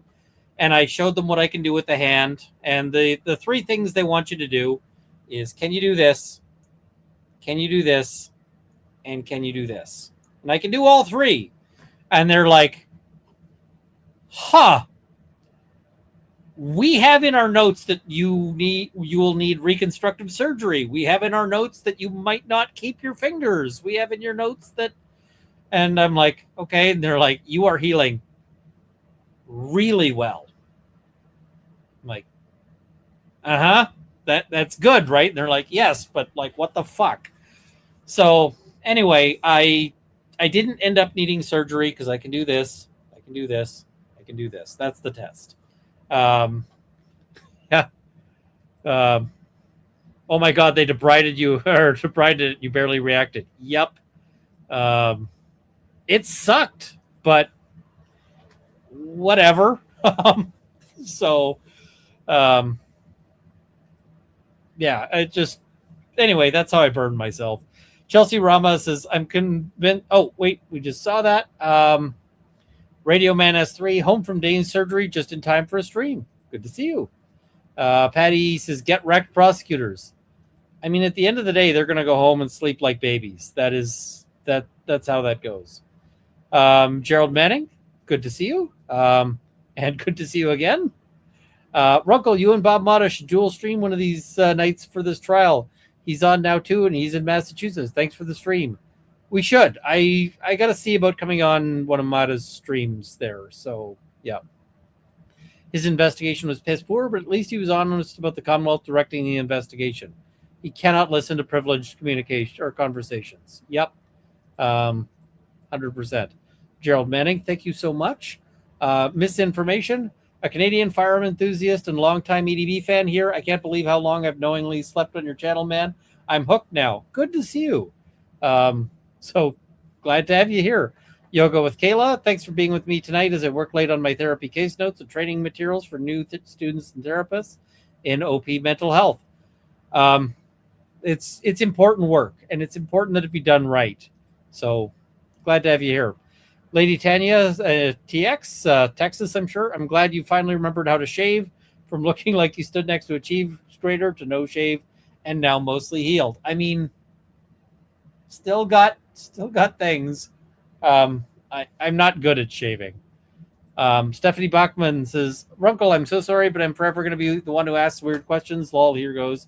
You've got front row seats and backstage passes to any concert, members dead or alive. Who are you seeing? Ooh, that's a tough one. I mean, with the backstage passes, I would honestly possibly go see Depp's band, but that's mostly just so that I could go and, like, I got a whole bunch of questions I'd love to ask him. For the music, that's tough. Anyone dead or alive? This is a good answer from the chat. Queen with Freddie Mercury. That's a really good answer. David Bowie is a great answer.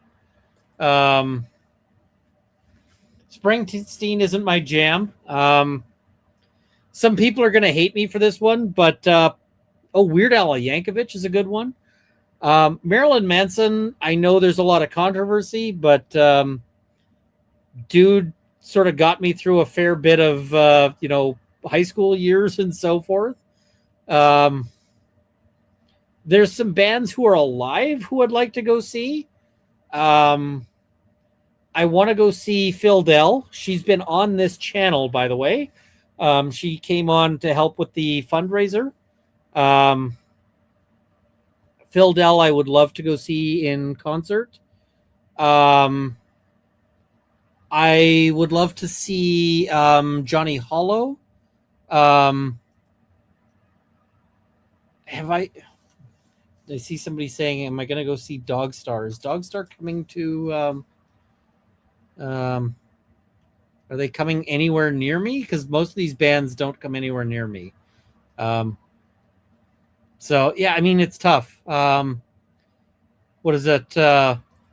Somebody says, I loved Marilyn Manson and Slayer until I saw them live. What I've heard is that Marilyn Manson is really, really contingent on like how sober he is at a particular time. Because I went to a Marilyn Manson concert and it was great. It was actually amazing. He did something like, 15, costume changes and, whatever else.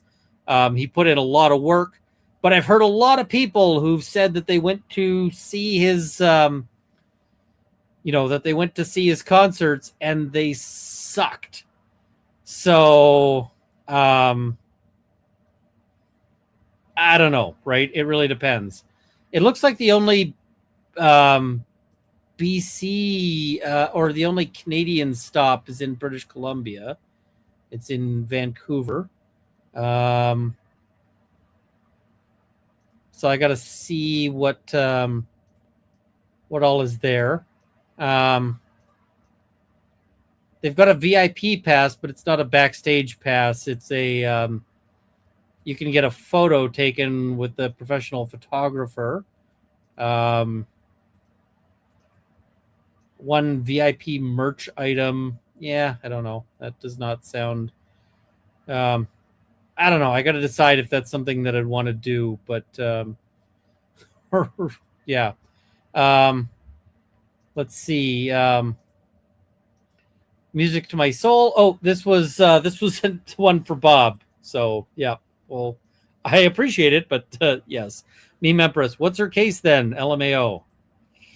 Not great. Mickey Duff, thank you for becoming a member. That's another thing to remember, is that when the prosecution starts pulling these kinds of showmanship tricks, it means that they think their case is weak, right? It means that they think their case is struggling. JPJH, why do none of our mental health providers have access to our prescription history or the license to prescribe or change medication? The system is fucked. Well, you answered your question. It's because the system is fucked. Law Lumber says Dukes was incredibly well prepared. She ate the bad facts and didn't downplay. Sounded horrible, but it took away ability for snarky cross. Didn't fight, but didn't concede until shown notes. Props to her lawyer. She was well prepped. I agree with Rob 100% here. Celebrial says drink up. Thank you. Salty Almanac. Fucky drinky monies. Thank you. Gerald Manning. Thank you so much. Celebrial, this trial just makes me angry with the healthcare system. Lindsay Clancy fell through all of the cracks. She did, and it's tragic. Like, but for, if things were doing a little better here, it would be a better circumstance. So, Gerald Manning, thank you so much. Jennifer Fernandez says, enjoy your drink. Thank you. Salty Almanac, read the goal first, monies. I am bad at that. Gerald Manning, thank you. And thank you. And thank you. Really, really appreciate it. Patricia says for the goal. Thank you so much. Harbinger of imminent death. Given what you know now, how would you feel about running this as a bench versus jury trial? I think this has to be run as a jury trial. The jury, I think, is likely to have sympathy for Lindsay Clancy. I think you have to run this as a jury trial. Both approaches seem to have significant risks in this case. You're not wrong, but I think that the math on this one goes jury. Excuse me, says, I am baffled. Thank you for coverage. Thank you. Redwater, thank you for the super sticker. And the thing is, do you really want the judge who's allowing in all of this like unnecessary bullshit to be the one who the one who allows this? So, or who decides this? Redwater, thank you for the super sticker. Phoenix Fire, thank you for being a member. Much appreciated. Harbinger of imminent death, per the Massachusetts Comptroller. In 2025, Attorney Sprague was tied for second highest paid in the PCDAO, $169,000. I do not make $169,000 US dollars or anywhere close to it. Behind only the DA. Attorney Buckingham, 106 as unit chief. These are not their second string prosecutors. No, she's not an idiot. She's not fumbling. She's not screwing up. She's not accidentally anything. She is good. She's doing this on purpose. JPJH, if I was a juror on this case, even though I know she committed the crime, I'd vote to either acquit or convict as mentally insane. The defense position is that she's not guilty by reason of insanity. So that's that. If you haven't seen D'Antwoord live, they put on a hell of a live show. I can believe it. I like some of D'Antwoord's stuff, but I don't know if I'll get a chance to ever see them. JPJH, a Boston area juror, he is familiar with Fenway Park. If they're sports people, I'm not. So, yeah. Honest question. Aren't all Zoom calls recorded? Shouldn't every appointment be recorded? Why are they not in evidence? Not every appointment is going to be recorded. And psych appointments are rarely recorded. Rarely. Chelsea Rama, I wish the jury could sue the Commonwealth for intentional infliction of emotional distress after needlessly showing them traumatic images to prove facts that were already stipulated to the defense. Unfortunately, they can't. ASG, the Commonwealth strategy seems to be if we throw enough bodies at the jury, they'll forget the defense even gets a case. Yeah. What I really want to see is how the jury looks at Reddington when he gets up on the when he gets up to start presenting his case. Meme Empress, absolutely abhorrent behavior to not stipulate all of this too. Whoop. It's completely disgusting. I clicked on the wrong thing there. No one needed this. No one. You're not wrong. F these prosecutors. Georgia would never. Cerebral, I wonder if Reddington blocking Lindsay Clancy on camera is intentional. If it is, mad respect. It might be, or it might just be that he is like slumped over and yeah. The only brain I care about is Lindsay's at this time. Right? Or at the time, yep. Harbinger of imminent death. I'm surprised the judge isn't more protective of his courtroom. They're usually pretty anti-spectacle, and the case could be tried with much less of it. This case is a spectacle. Michigan Farm Boy, what is your thought about the prosecution having a right to a fair trial? They don't. Do you think that's part of why the judge is allowing this BS? Prosecution, to my mind, has no right to a fair trial. They shouldn't have a right to a fair trial. Prosecution has a right to put on a case, but like the prosecution gets to go home at the end of the day. It's not necessarily the case for the accused. Rob says, I remember when saying when Waters went ham on financials in Murdaugh, why risk your conviction with possible appellate ground? Feels the same here. This is potentially appellate ground. And Rob is entirely right. If they get the conviction, this will be front and center on the appeal. Like, why was this allowed? So if she's found not guilty, would this testimony be good for an appeal? If she's found not guilty, they're not going to appeal. There is no appeal from a not guilty. But if she's found guilty, then this might be the basis for it, for sure. Alienated Sharpness, good to see you. Thank you for becoming a member. Meme Empress, Donna's what crocodile tears look like, not Lindsay Clancy. Yeah, although you did see Donna have some real tears when it became clear that she was going to jail. You saw her cry in a big way there. NP Viz Queen with a very important, very useful note here. Please remember that not all psychiatric meds are bad and not all providers are bad because lots of people find the correct meds and providers and it saves lives. Absolutely. And this is a really, really good point. NP Viz Queen, I'm so glad you said it because, if she'd gotten better care, they might have been able to save her life with some of these meds, right? Like with some of these. So, and these meds, I have seen, I've had clients who were schizophrenic clients who were in full-blown psychosis, full-blown everything. And I have seen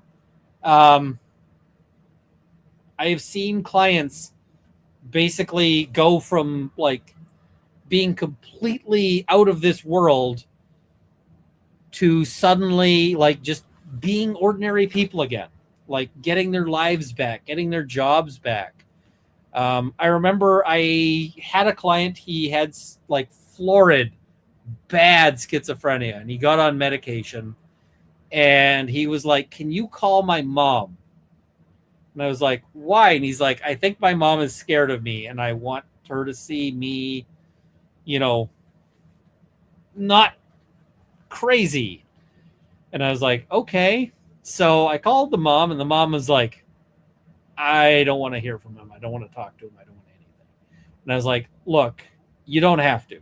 I'm not going to make you. I'm not anything.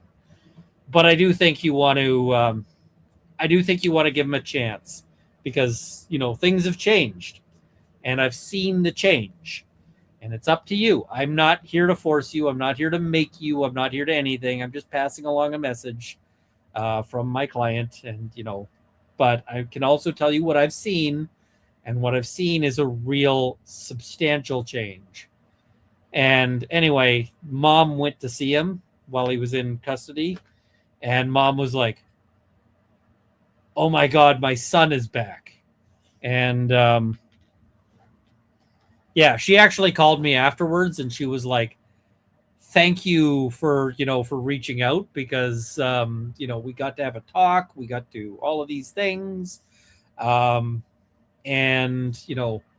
I would have never, like, I would never have, you know, talked to him. I wouldn't have taken his messages. I wouldn't have anything. So, you know, and we ended up getting him a decent result. So, yeah.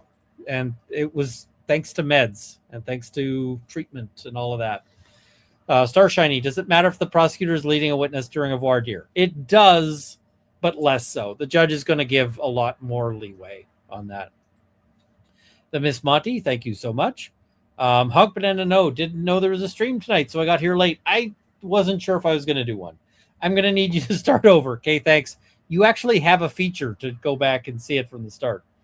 Celebrial says the ME was just a ghoulish decision by the Commonwealth. Defense stipulated their deaths and that she did it.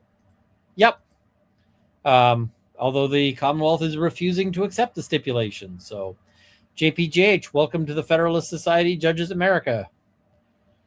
That's a whole thing. Random unbreaded commenter, following my chat last stream, can someone refer to this prosecutor to mate? No, we're not doing that, or at least her legal career.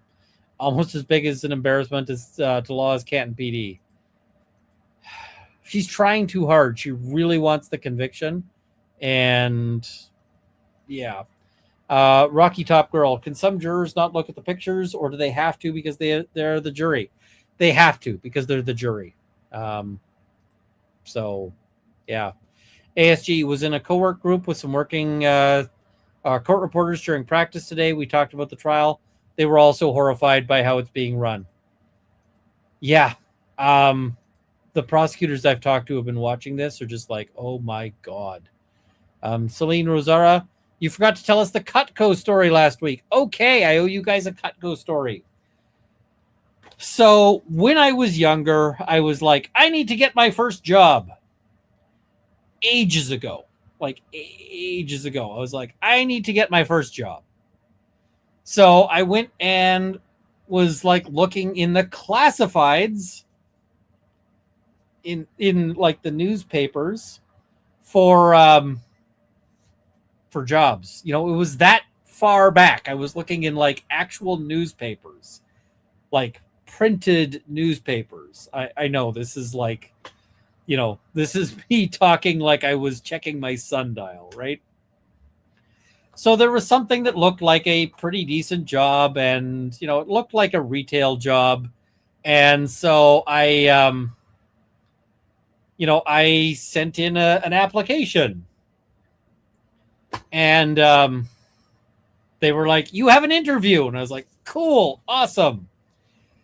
So I went to this interview. And I get there and it's a group interview. And I'm already like, oh shit. And it's a group interview for Cutco Knives. Vector marketing. Trying to get us to sell knives.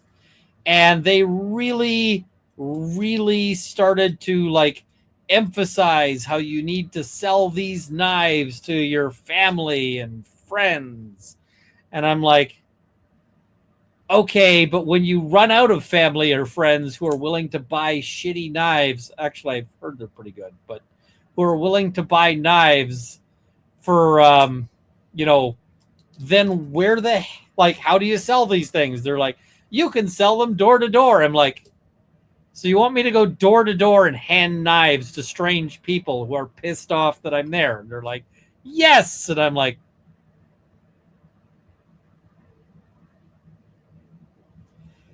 anyway, they also were like, watch me cut into a penny. And I'm like, that is a crime.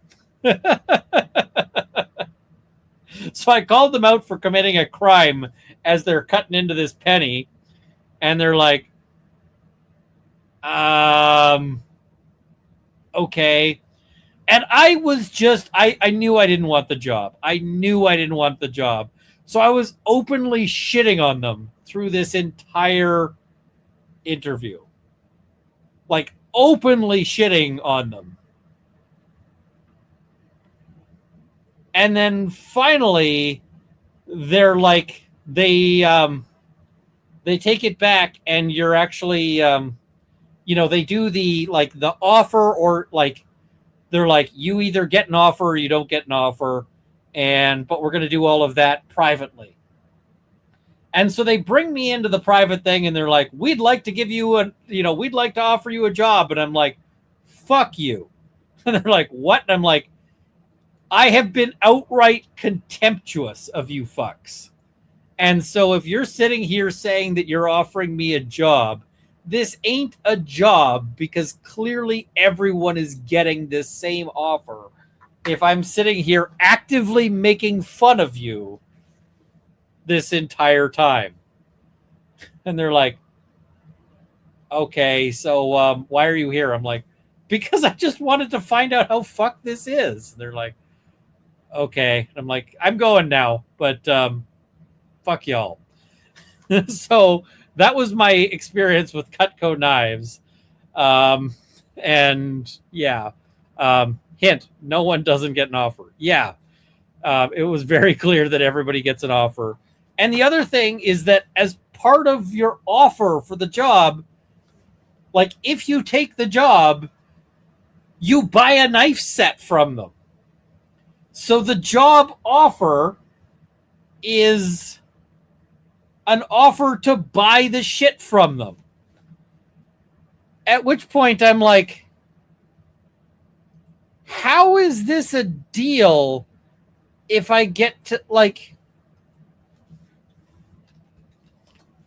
this deal is I get to buy shit from you if I get the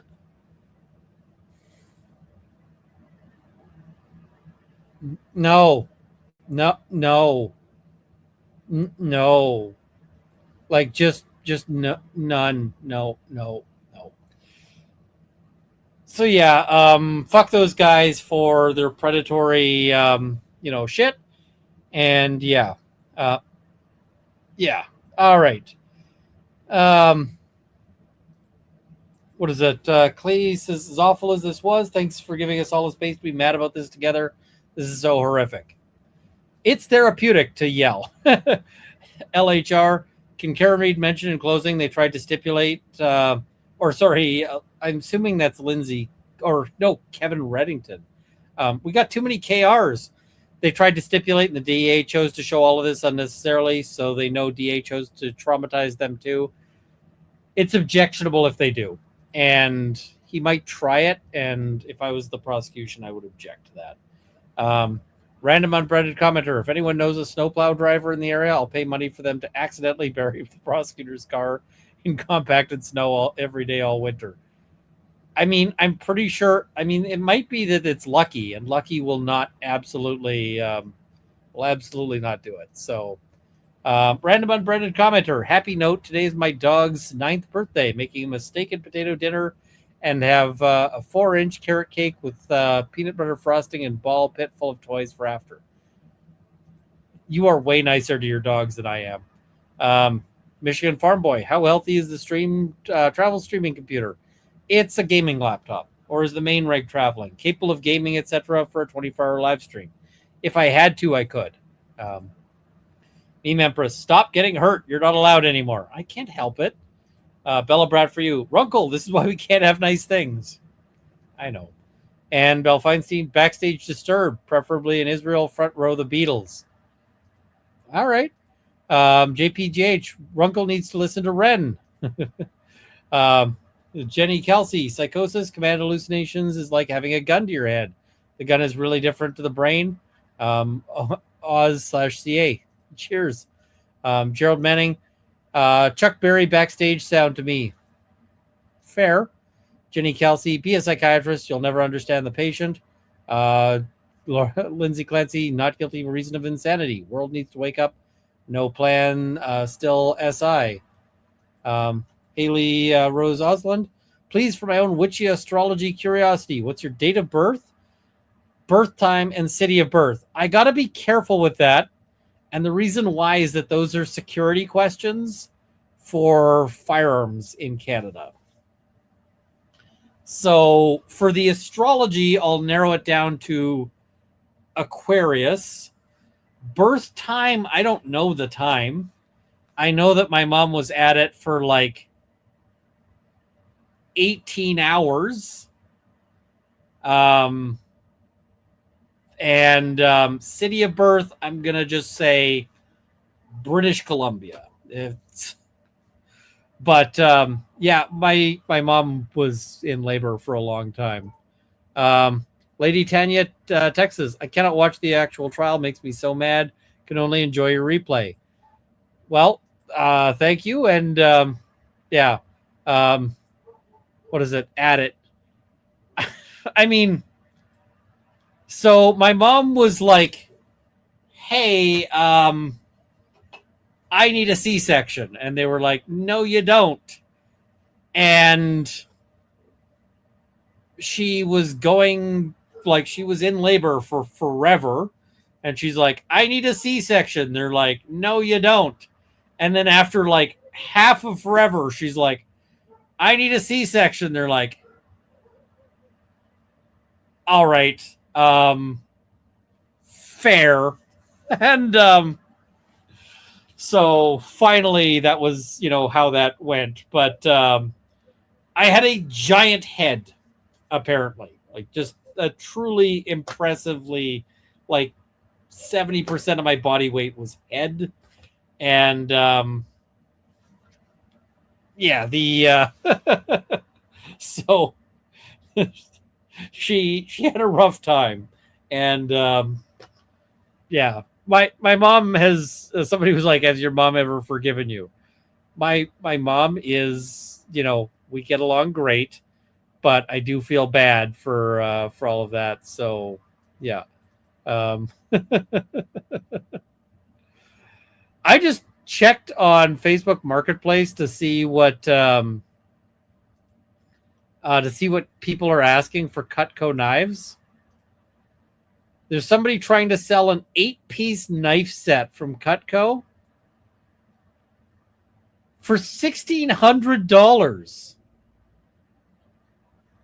I'm like, you're not getting $1,600 out of me for an 8-piece knife set unless they're like really, really, yeah. In typical mom fashion, does she say she'd do it all over again? No, I'm pretty sure that if my mom had to do it over again, she would bring a handgun into the hospital and be like, C-section now. So no, I don't think she would do that over again because yeah. Yeah. This is like, unless it's like a Hattori Hanzo knife set. Yeah. Yeah. Let's see. Bambarina, I still haven't used my ex's Cutco knives from his kit. They're 35 years old, lol, but the job was a joke. Yeah, I'm told they're good knives, but I refuse to buy them because I just, because of the shitty, the like shitty marketing and so forth. Now, if Cutco ever wants to reach out and be like, we'll give you a knife set if you, pitch our stuff on, I'd be like, I'll give them a try. So, but yeah. All right. So that is all of the super chats. Yeah, this is the thing. They're not even good knives. Wusthof is so much better. I have a set of Wusthof knives. And I feel kind of bad about this set of Wusthof knives because so here's how I got this set. I was browsing Facebook Marketplace and there was somebody selling a complete set. It was like an 8-piece set of Wusthof knives for like $150. And if you know Wusthof knives, they are like, it's $150 for like a, for like a chef knife, just. And so I was like, fuck yes, I'll take that. And so I met with this person And one of the things I always ask when I'm buying stuff at a really good price is like, why are you selling this? To make sure I'm not buying somebody's like stolen property. And this woman I was buying it from was like, well, I'm selling them because I got given these as a gift and I already have a set of Henkels. And I was so tempted to tempted to tell her, like, ma'am, Wusthof is better than Henkels. Especially because most people have this shitty... Henkels did this thing where they Henkels did this thing where they split their brand into like the good knives and also Henkel's shit knives that won't even hold an edge for shit. And everybody gets the shit knives. And yeah, so I was just like, okay, you do not know knives. And so I just was like, all right, I will take this set of things for a price that is so damn good. And yeah.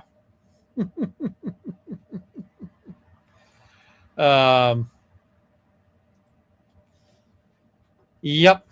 It what do you call it? Yep. Anyway, that's sort of that fun story there. All right, let's wrap this up here. I will see you guys soon. I'm not sure when. Oh, Mrs. Runkle is planning to take me for a nice celebratory dinner tomorrow, and she is like, "Where should we go?" And I'm like, I don't know. So I'm trying to figure out what I want to go and do for my celebratory dinner. I'm maybe thinking like if there's a nice dim sum place, that might be a place. Sushi is also a really good choice. Hot pot's a good place. Steak is not a bad choice too.